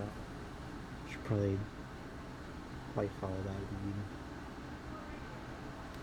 We'll come back to... We're going to probably end with you this session, because that's going to be a whole train to go down. Ophelia, you get contacted by a liaison of the Ministry that calls upon you to officially have time to speak with your father regarding, well, not only him being alive, but also any information pertaining to the Celestial Renegades. What would you care to do in this moment? You're welcome to decline this opportunity, or you're welcome to take it. It is your choice. It depends. Do I have work I could be doing right now? I will say, you are currently, again, it has been about a week and a half since the departure of your companions, about 2 weeks since you began this kind of locked-in research alongside Vasily. You technically have time to investigate this if you wished for a brief, evening break, but Vasily would recommend you stay out no more than about 4 to 8 hours. Because he, too, plans on at least having some sort of break to enjoy his evening to some regard. Not entirely to, enjoy it, but, more like to take some more leisurely time with his research than the constant bouncing of ideas. Time to digest the findings and see if they can decipher anything more from this. Well, if in that case, technically, as long as he's not in the lab, I have my time to do downtime on that. So you make So I'm going to offer him his He's going to go... I forgot how he sounded. What was it? I gotta look up his voice again. I forgot his voice. I loved his voice. It was great. He was like a... not German scientist, but very along that. I'll research. I'll look it up again, but I'm going to do an improv voice for now. I am very grateful for this break. Ophelia, you are younger, far younger than I will ever be again. So having an evening to not listen to the mind of one wiser than me, despite the youth, would be much appreciated. Yes. I need you in a better shape for next time. If I wear you down thin, I'll have nothing to work on. Next time can be tomorrow morning, but at least for tonight, I would like time to digest our findings, because I think we are close to something, but I just want to make sure these last pieces are in place. Go see your father, if that is what you wish to do. The research is going nowhere as long as we have, and he points to his head, this here. I likely will not see my father at this time. I have too much to think about otherwise. Are you certain? I don't know how the military works, but they might beat him to a pulp before you get the chance. Depending. You must understand, my father has already died once in my life, and his resurrection, as it could be viewed, does not exactly do anything for my research. All of the resources I could use from my original kingdom have been used. But you have an elder. What did your people call them again? Servitors? An old mind from your people, with knowledge perhaps yet to be tapped into by us.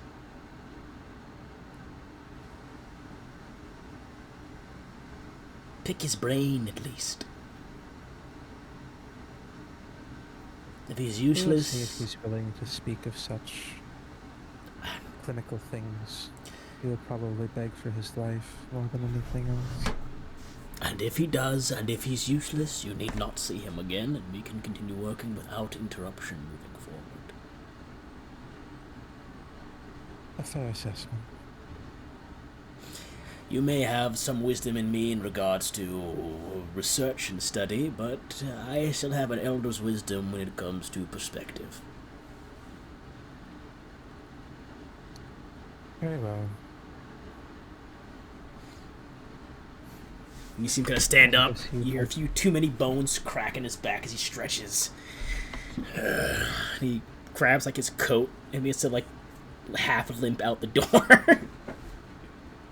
Dog.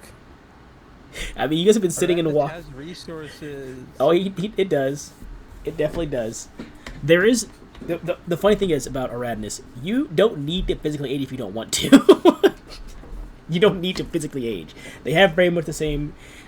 Look, Ferret can tell monks and druids don't physically age. They very much have the ability to make it so you don't physically age, while also having your maximum age almost quadrupled if you really wanted to. There are the means to do that. He seemingly is choosing to age this way for some reason. I was gonna say he doesn't need to hype me up so much about wisdom, but That's very unwise, in my opinion.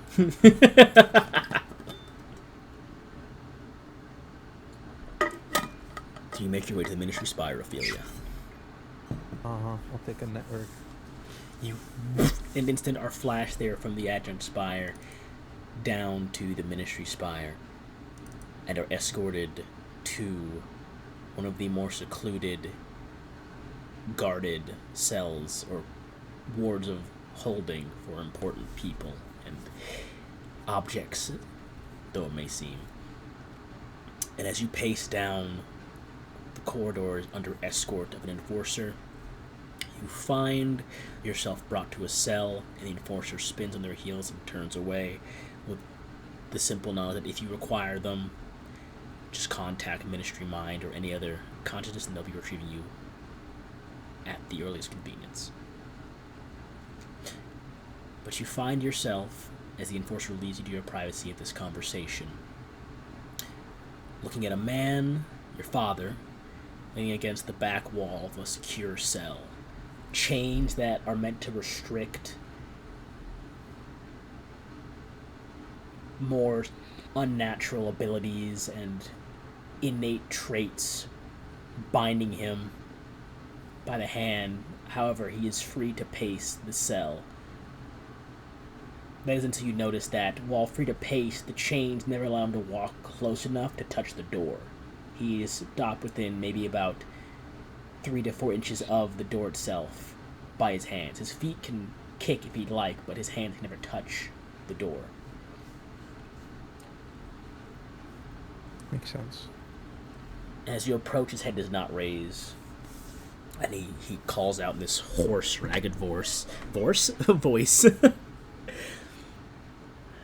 If you have something for me, Aradnian, do not waste my time. Bring me water, and nothing more. I am not feeling to be a servant currently, Father. His voice kind of catches in his throat.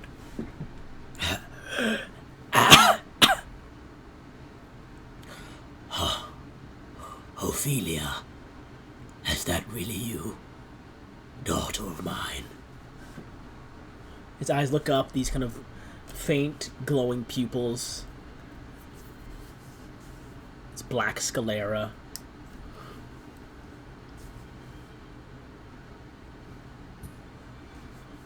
It would be. Takes you in for a moment. He saw you once before in shock within the chambers, the place where you first brought that small, almost trial room in the Ministry Spire, but he sees you now, takes you in, and goes, "Look at what they've done to my little girl. Kidnapped, brainwashed, indoctrinated. If these beasts in man flesh know mercy, is there nothing sacred? Not even a child's innocence?" Your zealous nature blinds you. I Blinds have not me. been fed any Iranian information. The only thing I have done since my kidnapping, as you call it, is research on the equation and progress. They put you in their labs and make you do the work for them, and they will steal it and use it against your people. Make me do the work. It will never be make me do the work. The work is all I used to do back then. Why would you expect any different now? You did it for a purpose then, for peace and harmony between us and the Aradnians that wished us dead. It was for Peace and harmony. I was being told to make a gate for our god to enter. a god that would instill security for us. They'd make home for us here, no longer outlanders. And you were to be the person to bring about this new era for us. Change, hope. That was you. And they took it from us, and they use our hope against us. Now they send you here to mock me. Send? I was requested. I could have denied. They knew you would come here. They knew it. They are wiser, older. We've been fighting Aradnin since before you were born. This is simple. This is child's play to them. Turn family against family. They killed your mother, Ophelia. And I had killed my father as well, until he came back in chains.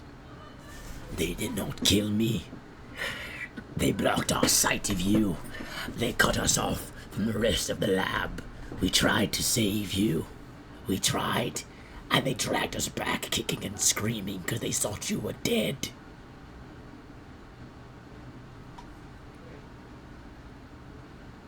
Did you come look for us even once? Ask for our safety, our livelihood. You were bright. You've always been bright. A shining star, an example for all of us to be, but not once did you use your gifts to look for your parents. Or did you believe the lies of these snakes? That we were killed, abandoned you, were too weak to protect our family. You believed it. Everyone believes it, and they stay in these shackles. He puts hands up. I may be in bars, but you are caged. Tell me something, Father. If I did go look for you, what would it truly have done for my goal? For your What difference do you make in the research that I am doing in the planar equation? I am one of the last who hold information of the archives. You recall the burning, all the archivists and historians died. We servitors have the information. I wanted to make you a servitor like us to give you access to these sacred texts. Truths that could have allowed your research to jump leagues. Divinity in your hand, much like our God had. A fragment of power to show you what true strength is in unity, not in conquest like the Aradnins would have you believe. They take, and they indoctrinate, and they adopt, but they do not make. The Aradnians don't need the equation for conquest. Their war spires are completely capable on their own. I do this purely for my own research, as it has always been. And even if I was still doing it for your purposes, those weren't mine either. You wish me to move from one other's purpose to another purpose that is not my own? You see that you are also a cage. No. It was for... I will not listen to your defenses. If all you are going to do is ramble your zealous natures at me about our God and the new age, then I don't care for your words anymore. You give me information on the equation, or you give me nothing. Is it all it will take for you to see me then, daughter? Surely my own father should know that answer for himself. You had heart when you were young. You were mind bright, but you still cared. Have they made you callous to your own man? Cared? I cared because it got me answers. The equation is all that ever mattered, and even our original home said that much. The moment I showed promise, I was immediately shot up in the ranks, and all it was research and research and research. Get us closer and closer to our goal as a united people. It was never about me pursuing this out of my own interest. There was always an agenda, and it doesn't matter whose agenda it is. I am doing my own work. And when it is done, what will you have left but family? An answer. And you'll be alone. An answer. I don't need companionship. Your mother went to look for you, and their commander, Z, was it, when she heard that your mother came as ambassador of rumors of your life, Z butchered her and the entire ambassador team. They do not want you to ever see our faces again, to remember the horrors. Your work is all that matters to them. And if you'll have answers and be atop a mountain of bodies with them, they will gladly oblige that. But I ask you not as a zealous man, but as a father who is happy to see his daughter alive again. Beyond just the answers of the equation, will you not come see me to speak some more?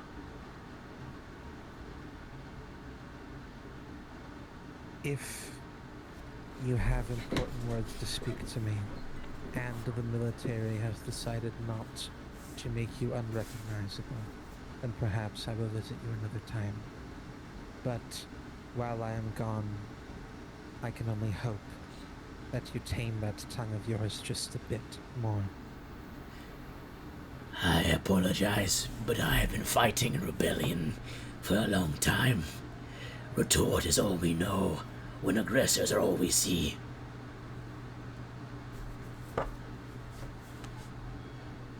But you have my word, daughter. I shall hold my tongue of your people and our people, and we shall speak only of science and hopefully of family again. I do wish for you to see what we have begun to rebuild to fight the destruction the Butcher has wrought us one day. In that case, as long as you hold true, I will see what I can do about the release. You have my gratitude, and I am glad to see you doing well. Have you been eating good, daughter? I assume the food here is quite, luxurious. Everything here is much better. It is what you deserve, His Greatness. And when next we speak, I wish to hear more of your greatness as we discuss the progress you've made in your project. And I will leave on that note without another word. We jump now to Hawk, to Clive. You get word back from intelligence. It not only corroborates what you had beginning to piece together, but it does indeed lead you to believe, at least by way of Demetrius, who will tell you through this connection, your friend Benny. Sorry, my voice is super fucked up right now. You're good. Water. There we go. Your friend Benny has been meeting with someone as you assessed in secret before his death. It is to our knowledge that the last person to see him alive was this woman. She works with Ministry Intelligence. What was her name? You cut out. Oh, they didn't give you a name. They just said this woman was the last person to see him alive. Oh, I see. Or last person seen with him was this woman. She works in Ministry Intelligence, so it took me some time to gather this information. However, she typically makes her way home from the Ministry spy later in the evening. I can give you her appearance to observe, so if you chose to approach her without her knowing, or to trail her without her seeing, evening would be the best time to make your move, Clive. I see. Thank you very much. He relays to you how she appears. This, of course, would have been earlier in the day. I moved the clock forward to evening because of the war side, but this would have been earlier in the day, of course. So you do have a day of time. I'll move the clock back. You do have a day of time. Put it here.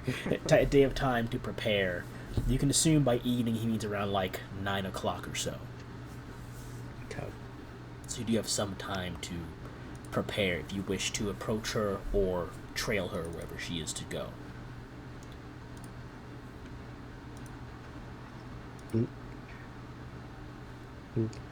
I prepare to trail her,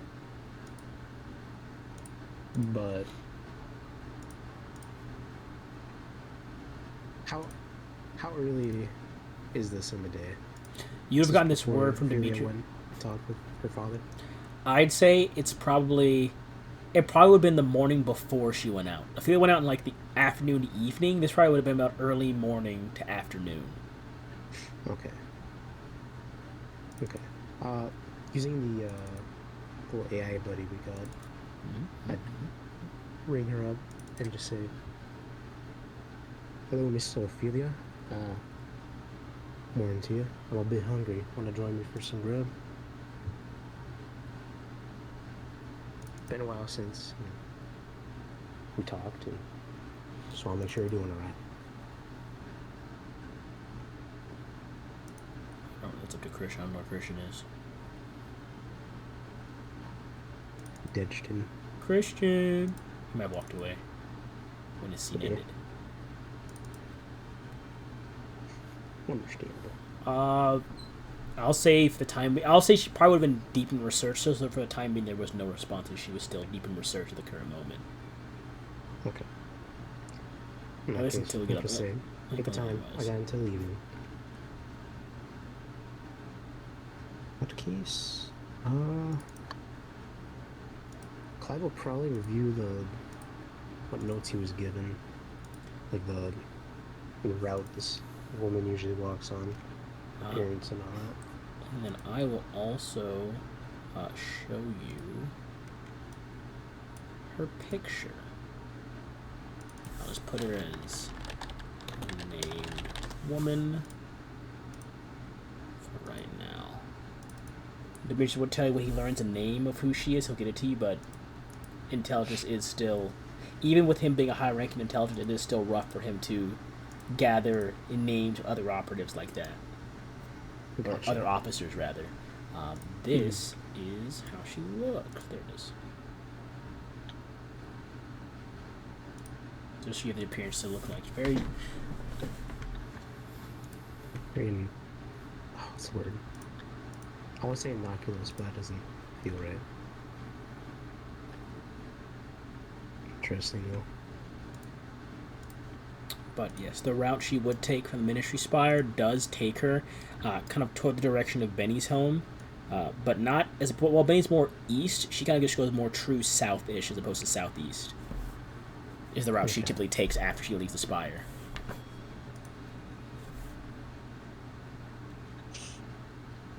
Gotcha. I feel like Clive would... How to put... kind of put on... Because he has a very, like... I'd say standout attire. Kind of like the wannabe cowboy attire, right? Mm-hmm. I feel like he'd wear more, like, generic civilian clothes for this. As opposed to... perhaps gaudy to some cowboy fit. Appear more subtle, I suppose. Okay. Easily done. You get your attire changed earlier in the afternoon, leaving the remainder of the day for you. Is Christian back by any chance? Ditched him. Man died, bro. Just checking. Yeah, straight up. So we'll, if you had lunch with Ophelia, we'll jump back to that later, but we'll move time forward for now, as it does get to about 8:30 or so in the evening, about half an hour before you can assume this person will be leaving according to the notes you were given.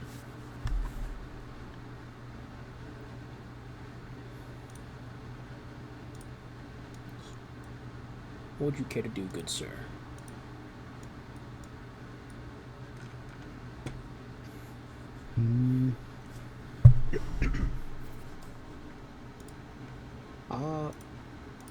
If not already, I will make my way towards a spot that lady usually makes on the route.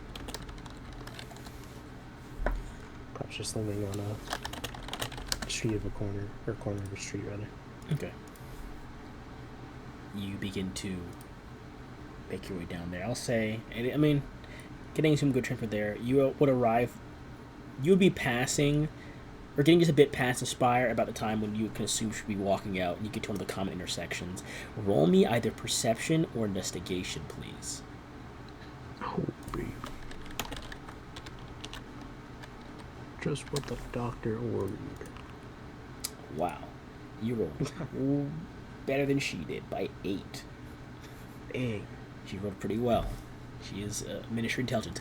You spot her, and while she's not doing anything to look, like to hide in the crowd, there's something about how she carries herself in her presence and the way she moves that almost makes her a blur through the people walking through the streets. It's hard to kind of follow her almost, just naturally by how she moves and carries herself. Okay. But you do keep tabs on her and you follow her, and you see her as she begins kind of walking further south.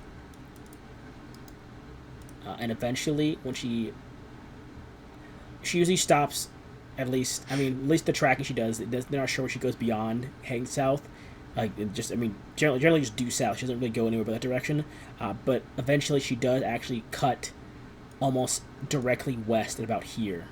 And start cutting that, or sorry, east there. Starts cutting east more so than west, almost at a straight angle. Roll me an insight check, please. You got it.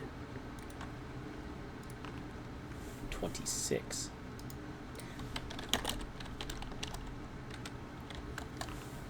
Okay.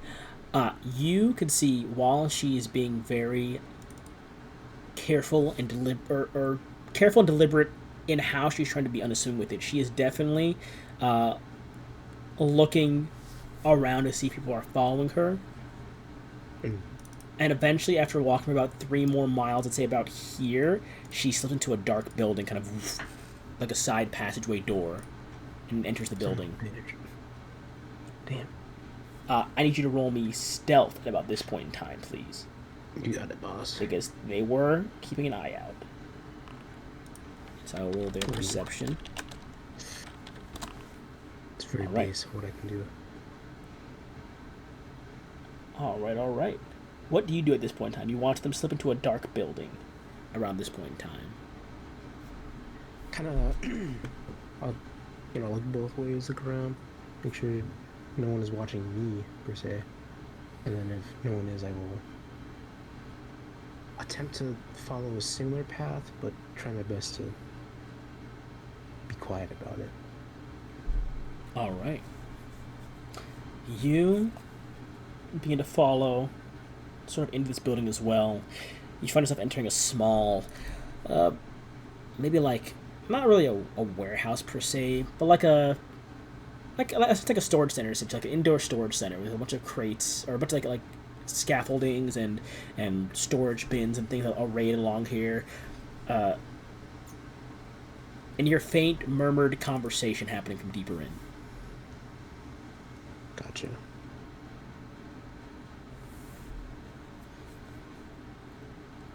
There's a clear path. I will keep crouched down and try and make my way just ever so slightly closer, just enough to where I can maybe make out some conversation.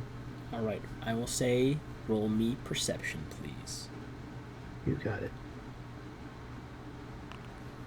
Damn. 29.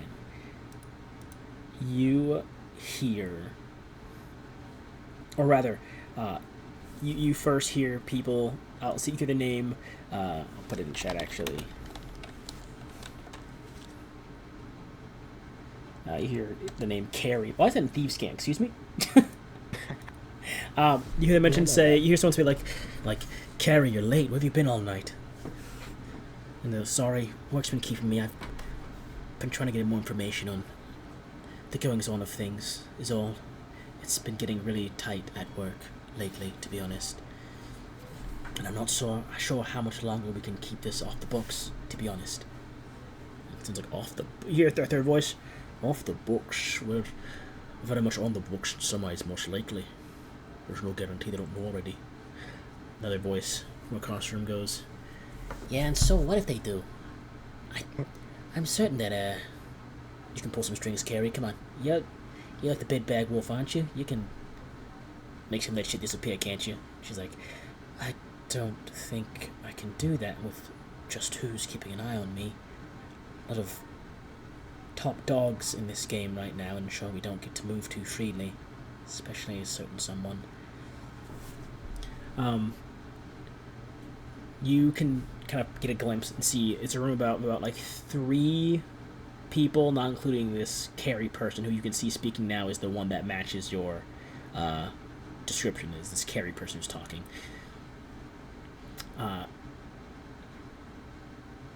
They begin to discuss roughly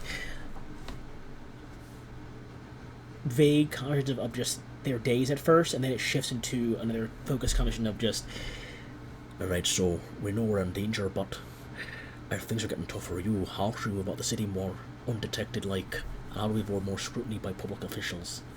And for the sake of secrecy, where should we meet next? Because we keep meeting this close to the Ministry Spire eventually, and people looking for us. Did no one follow you, Carrie? And they begin to look around.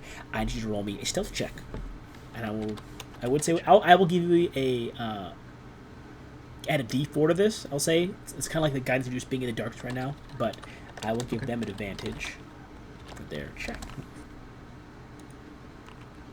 Wow. You see all 4 of them need to look around. Actually, I'm going to roll one more time. I only rolled advantage once. I'm going to roll one more time for the other 2 of them. Wow. All 4 of them look to look around the chamber. For a brief moment, one locks eyes through the slit that you're hiding behind, but then it kind of passes over if they don't see you there. Carrie goes, I'm not sure how to move quietly at this point in time, but our best bet for now would be to operate in teams of 2, I'd say. We'll be more efficient that way, remain better out of sight, and finally get these bastards. We'll finish this the right way, and we'll be done. Alright? Now I have to go. I've had a lot of people looking for me lately, especially since the recent event. So, I'll leave 3 of you to handle the rest. I'm heading back to prepare some things. And Carrie begins to walk out of the room, leaving the other 3 there. And one of them goes, did she ever talk about who we're going to hit next? The other one person goes, I don't think she has, but Kaylee's been very anxious ever since Benny, so can't say for certain how bad things are going to get from here on out. That person responds, I mean, she's had this for some time, but I think the Benny one really made it real for her, Alright, enough talking, you've got your tasks. Everyone split up, we'll do teams of 2. I'm with you, you're with Carrie. Same time in a few days, right? And you watch as 2 of them begin to walk off a different direction. The other one begins to branch off, kind of heading your way towards the exit. The entrance you came in using as an exit. Okay. I would like to. And I don't know, I hope it doesn't put it in Thieves' Cant. It's going to put it in Thieves' Cant. Don't put it in Thieves' Cant. I don't want to put it in Thieves' Cant. Stop. Don't put it in Thieves' Cant. Stop it. How the fuck do I change that? There we go. So I just put it in... Why are you saying it like that? It's putting in Thieves' Cant. This is the full name of the person you've been following, by the way.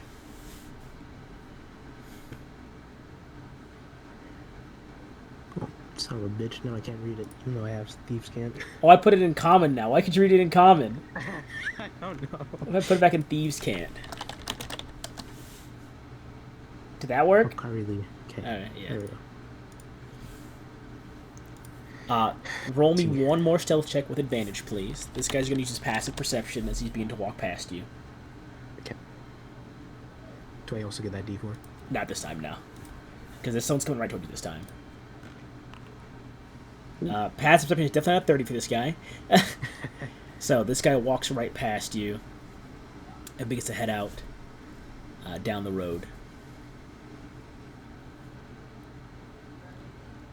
I will give it just a few brief moments, then I will pop a use of invisibility and try and quietly make my way out the way I came. Alright. Which direction are you heading? You're heading back toward the spire, back home, following any of these people in particular, or what's the plan?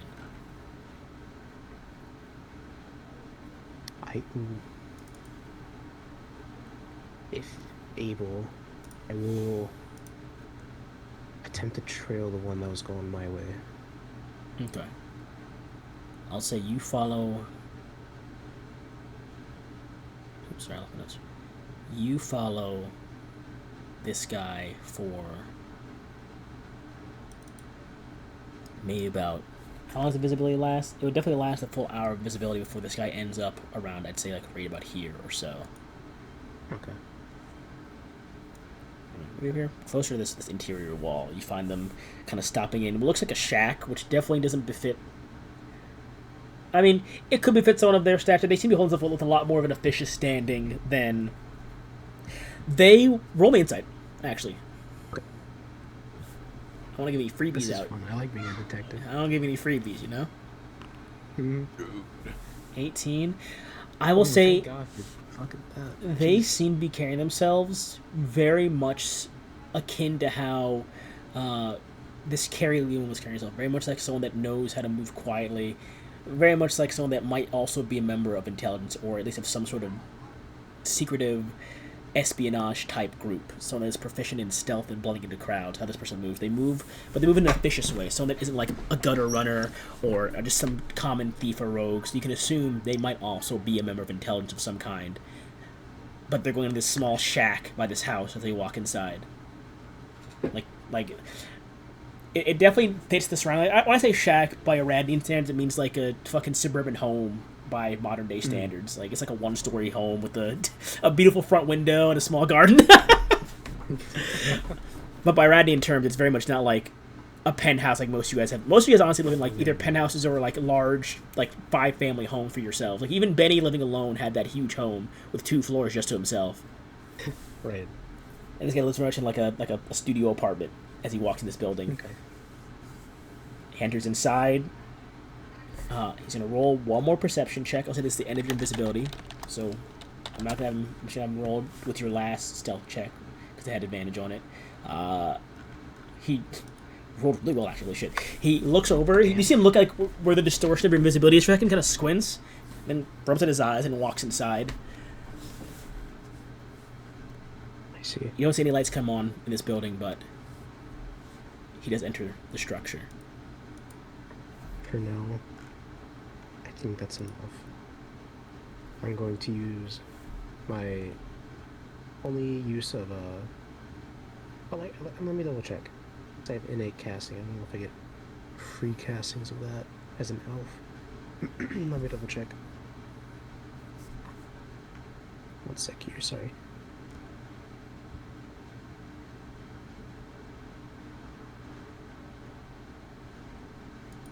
So we're going to do one more thing and then we'll end it. I know it's getting late, so we're doing one more thing and then we're ending it. I apologize for the late ending, everyone. No worries. We're closing in on 3 hours, so I don't want to go past that all that much. Trained. Let's see.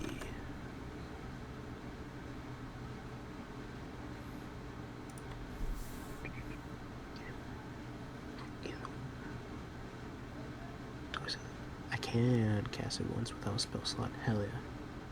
Okay, in that case, I will use a free casting of Misty Step to rewind myself about 30 paces. Okay. Back from where, or 30 feet rather, back from where I came, just in case. And as soon as you step back from this, your invisibility drops off your person and you're back in the streets. Just another person in the crowd at this point. Excellent. What the heck? In that case, I will begin making my way. I'll go this way about. Oh, what's going on? I don't know, I saw that word too, that was weird. Freaky ass aura just now, that scared me. I will just blend into the crowd and I think make my way back to Truth Seeker Institute. In the Institute? Yep. Just kind of soak in what I observed for a minute. Is about at this point. Well, just so are you heading to the Institute to ask questions? Because I know it's been a while, but you guys are adjunct to somebody from the Spire to be. I know you probably know that. Remember that, but Oh yeah. Actually, I will go back to the Adjunct Spire. I wasn't sure. I'll say if you want to go to the Institute, you can. I just wanted to preface that in case you thought you're walk in there and find an office there. Walk in there, walk still to keep looking and sit down. Like, hey, that's my seat, pal. No. It is actually about this time when Ophelia would return to the spire after seeing her father, both of you entering the front door just a bit, like seconds from each other. Okay. And it is at this point in time that both you enter. You, sun fully having set from the sky, from its apex of the sky, the faint now, I guess I forgot, I missed the clock, I missed my clock up. But yeah, the faint purple hue on the horizon glowing through the kind of glass of the spire's upper floors, giving it almost earthly, or not earthly, more like an ethereal glow to the room. Adric mind connects with the two of you and begins to relay information as both of you officially kind of get back into space. Ophelia, just before you begin to head back to your study, as you're kind of gathering more documents from your general work area in the communal space of the assembly spire. Adric mind connects both your brains, your mind simultaneously, and says, "There appears to be a considerable amount of buzz within the arcane matrix. A large number of other consciousness are reacting to something major that's occurring within the upper echelon of the Truth Seekers."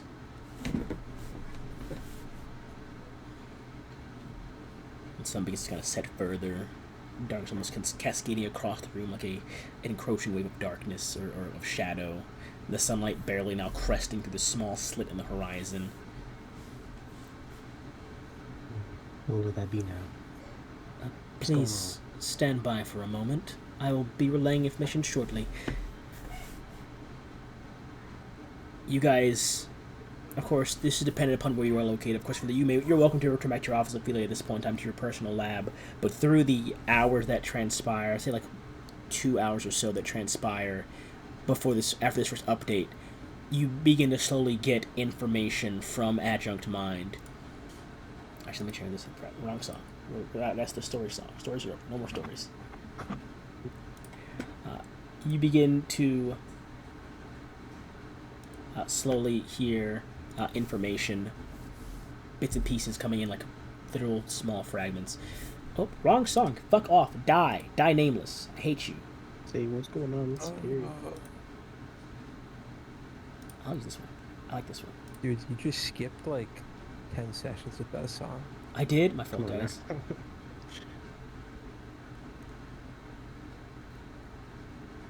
You hear first from the updates that something fell from the sky. This is almost a direct continuation of what you had heard from weeks prior, the first update on the Red Star, these notes being to kind of connect in your mind. You're almost being... New patterns are being bridged by Adjunct Mind for your guided information. It's almost a direct continuation of this conversation that your mind almost skips the gap of the time for. And it picks up from... Your mind picks up the subject matter from the Red Star appeared. And it goes into something fell from the sky is the next big update you get. And then you wait maybe like another hour. And the next update comes in. A comet, but it didn't burn up when it crashed down. And then another update. A massive crater on a continent to the east. Another update. The Truth Seekers Administrative began scrambling to allocate resources and execute a reconnaissance and recovery operation. Another update. They found something in the crater. And as the day fully comes to a close at about midnight for the two of you, you get a simple yet direct statement. They've been recovered. And that is where we end tonight's session. Oh shit. How it feels to know things. Those who snow. Okay. I'm gonna be honest. From what I understand, I know this is a tragic story, more like anyway.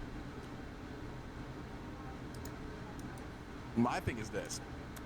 What the heck did he mean by that? Mason character. Are you telling me there's some aliens coming down from space right now, bro? They about to murder us, bro? Thanks for playing, guys. I'm ending the stream now. Yeah, Or it's ending the like recording now. Modula.